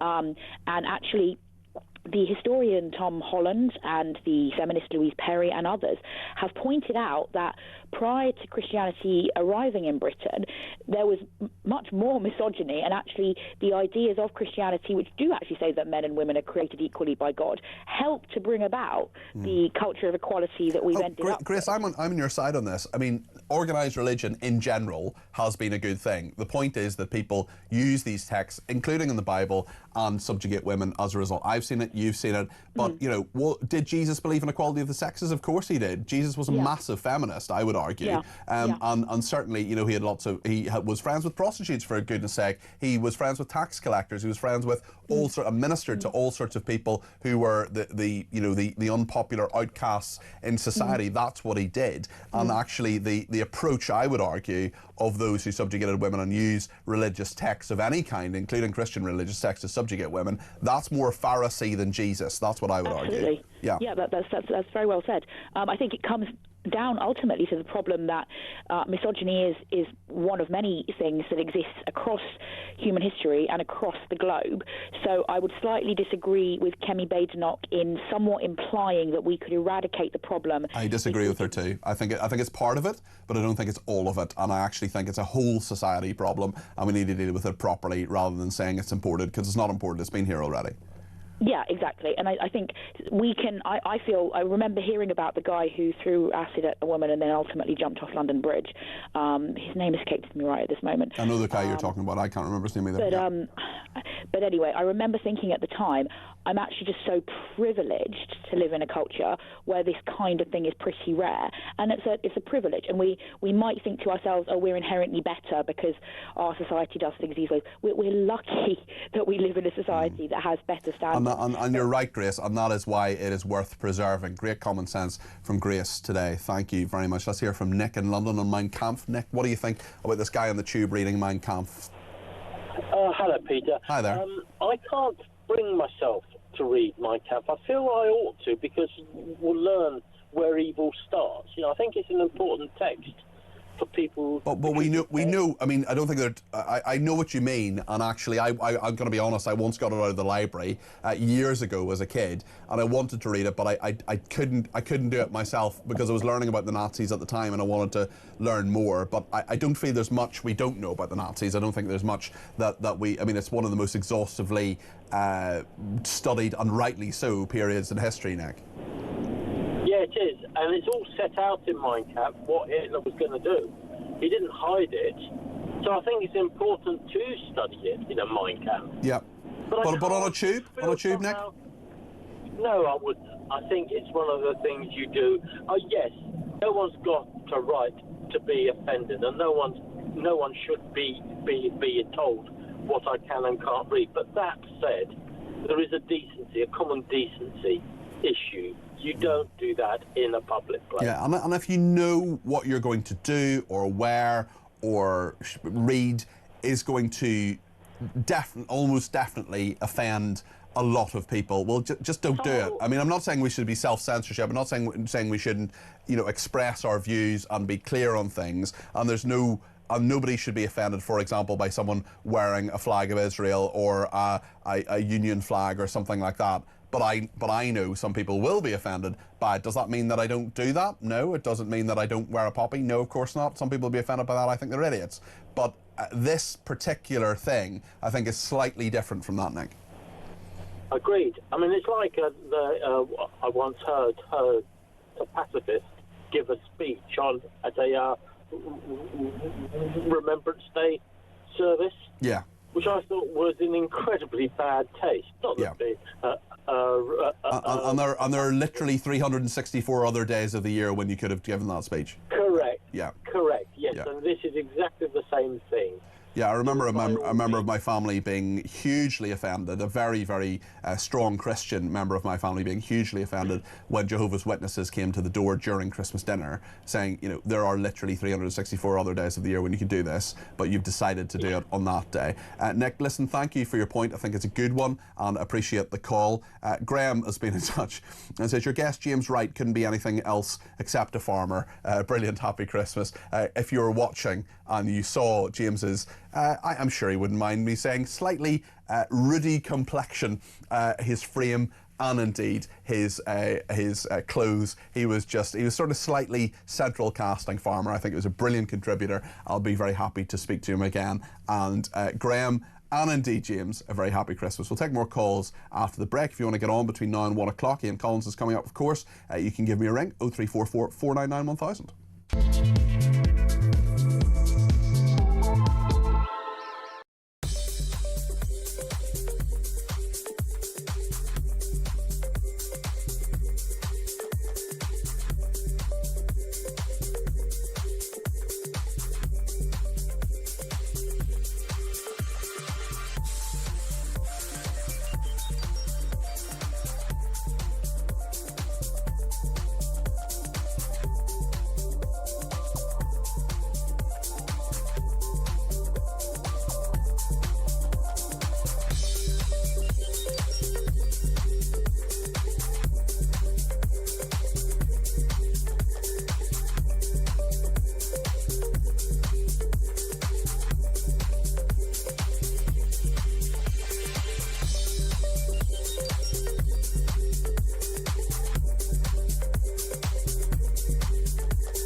This journey of me following the migrants went from sort of 10 in the morning, all around the clock, to late at night, to the point where, on buses, on trains, through streets, at every key point, French military police and the French police, they were there. They were on the bus, taking down notes, taking pictures, but not doing anything to deter the migrants or stop them, just being there.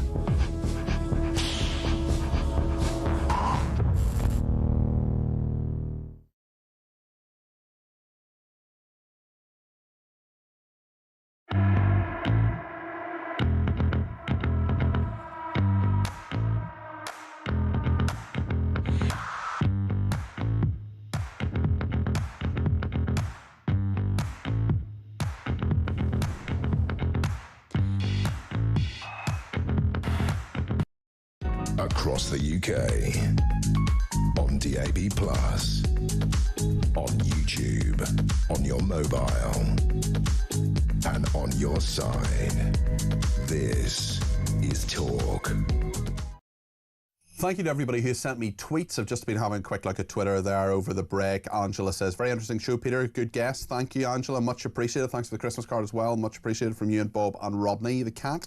I am very interested to hear about the data breach. Surely we must now stop our close association with China and proclaim them an enemy. I agree absolutely with you, Angela, and thank you for that. A few other tweets coming through. Nick says, I hate all the Free Palestine imbeciles, but it's a book. People can read what they want. This is the guy reading Mein Kampf on the tube in London. Another person says, the farm tax, as with most things this government does, it's not about finances, it's all about left-wing socialist ideology. It's what drives everything they do. Torrin says, reading Mein Kampf in public is no more offensive than reading Roger the Rabbit has two daddies or the Communist Manifesto. Stephen says, the interview you had yesterday with the so-called experts after the call from the teacher about Muslim lads in the school was laughable. The female who refused to answer was absolutely terrified. She knew if she commented at all, she would be called racist and lose her job. I don't know if that was running through her mind, of course, but she did appear to be slightly paralysed, saying she wouldn't comment on a real-world example. Angela, another Angela says, when migrant families go to New Zealand, they spend up to 6 weeks in centres where they learn about life in New Zealand, the culture, the food, the work, family life, and what is culturally acceptable. We don't do this. It's 24 hours and out into society. No wonder things go wrong. Speak to Kevin in Dorset. Kevin has given me a ring, 0344 499 1000. What would you like to say, Kevin? You're very welcome to the programme. Hi, Peter. Hi there. I rang in for two reasons. One was about the bit earlier about the cancelling of the councils, but the one I was put on hold for is this one to do with the Mein Kampf bit. Well, take them in whichever order you would like, but yeah, make your points on both by all means, Kevin. Okay, so Mein Kampf first. I don't have a problem with it at all. It's a historical book, and as everybody else says, there's nothing offensive about it. If anything, somebody will learn the rights and wrongs. Even on public transport, even if you know it's going to offend people? Why should you think it's going to offend somebody? Why do we It's the works of Hitler, Kevin. Come on. He's talking about Nazism. He's talking about what he was going to do. And there are people who would just find that really, really offensive and really horrible. Well, maybe so. I hear what you're saying, but the reason I mainly called in wasn't to necessarily talk about the offence of the Mein Kampf, but more so about your other comment, which I thought was really appropriate, about we know about, the history, and most people know about what happened with the Nazis. Yeah. The interesting thing that you may or may not be aware of is that there was a series recently, and I studied World War II at college many, many years back and have followed it ever since. My father was ex-World War II. There was a series put on Hunting for Hitler, the truth behind everything. And it has been proven beyond all doubt now that Hitler did not die and get his body burnt in the bunker. Okay. Ex-CIA, Special Forces... and it's pretty accepted, is it not, that that's what happened? It is across the board. But we do find out things that we're told many years later that don't exist because the narrative was portrayed. And I'll give you a bit of foresight to that. They've got a supercomputer. When all the 50 years release of private information about World War II was allowed to be published, these chaps got together and took all the secret documents from every country around the world and requested all of them. So where was Hitler meant to have gone? Where did he go to Argentina? I mean, what happened to him? Argentina. But it wasn't Argentina. People say that because they don't know the actual. I think it's more Paraguay, Uruguay. Gosh, I hadn't heard that before, Kevin. But listen, thanks for the tip. I think I now need to go and check that out. I mean, I was in Berlin actually not that long ago, earlier this year, and was told that's what happened. This is the spot. We were at the spot where it said this is where his body was doused in lighter fluid and lit and burned. Jill is in Cornwall. Wants to talk about farmers. Hello, Jill. How are you doing? Sorry, Peter. I thought you were. No, go ahead, Jill. By all means, the floor is yours. My concern is for the farmers and what's happening. So many of the farmers are struggling. They are struggling with the emotional side of what this is doing to them, and people probably don't realise, but a lot of farmers. When it comes to this type of thing, they don't necessarily openly want to talk about it. I'm so pleased that they're getting out and getting into the streets and making their point heard. Yeah. Well, I come from a farming family, and people seem to think that they've got lots of land and lots of money, and they work so hard. They really do. I mean, I still live in the country. I don't live on a farm now, but they pass my house at 6 o'clock in the morning in tractors. They don't go past until the end of the day, sometimes 10 o'clock at night, depending on what they're doing. And it's every day. It's not, 4 or 5 days a week with a weekend off. Oh, it's 24/7. No, I come from a farming background myself. My immediate family, my parents weren't farmers, but one generation back farming, and I've uncles and cousins who are farmers as well. I know it is a really, really unrelenting life, and to have this blow from Rachel Reeves is just dreadful. Jill, I've just got to talk to Ian Collins, but listen, thanks for your point. I really appreciate it, and Merry Christmas to you. And you. Take care. Take care. Thank you. Dawn in Chelmsford says, I remember a time when people read Lady Chatterley's Lover on the tube, but they normally hit it with a newspaper. Do you know what, actually? When, what's it called? 50 Shades of Grey. When 50 Shades of Grey came out, it was around the time that Kindles became a thing. So loads of people read 50 Shades of Grey because they're not holding exactly showing what they're reading. But this comes after the campaign against anti-Semitism, talking about Mein Kampf. Terence in Lancashire says, on reading Mein Kampf on the train, there's a great line on the film Jurassic Park where the character Ian Malcolm, played by Jeff Goldblum, who's a Jew, just incidentally said, just because you can do something doesn't mean you should. Wise words.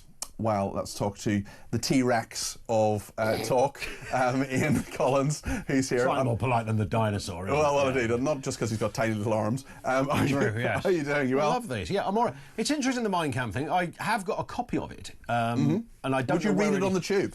No, I wouldn't, because of course there are, some students of politics are encouraged to read, Mein Kampf, Das Kapital. I got a lot of the library years ago. All sorts of different kind of books. Yeah. Do you know what I found the other day? I was taking a load of books to a second-hand bookshop, and I found a copy of Spycatcher. Really? Which, of course, was a banned book under Thatcher. They said this can't go out. I never read it. I just bought it years ago in another second-hand shop. I thought, I should look at that. Never ever did. I would have taken it off your hands. I'd have paid you £1. Would you really? Yeah. Had Spycatcher? Yeah, Spycatcher. It's gone in the depository now. Oh, right. It's gone. Gone forever. Yeah, it's not been pulped. Right. Okay. not like Bouncing Back. Alan Partridge's all about yeah. Well, that one about the pets and... how very dare you. It's still selling very well. That's flying off shelves. Oh, it is. Well, yes. Political Animals by Peter Cardwell, available in bookshops and from petercardwell.com. Yeah, petercardwell.com. You go to Amazon, you can see Political Animals there as well. There's a lot of people, a lot of family around the other day. What are you getting for Christmas? Simultaneously, 7 people went, Political Animals by Peter Cardwell. My goodness, well, listen. It's like in unison. It was almost a religious thing. And this conversation is editorially relevant, so you can put that in your pipe and slug it off, Tom. You can read that on the tube, and nobody will make any kind of apart from where did you get that? That looks like a great book. Yeah, indeed. And then you can say, well, as we just mentioned, there's Amazon, there's all the bookshops, Smiths do it, Waterstones, you name it, it's there. What's on petercardwell.com. What's on your show, we are talking about, I'm just trying to remember what we're talking about in the first hour. We're talking about Keir Starmer. We're talking about your favourite political animal book. Well, use your favourite animal within political animals. Good. Mine's the Boris Johnson story. Great. Yes, there was a great line yesterday as well when, the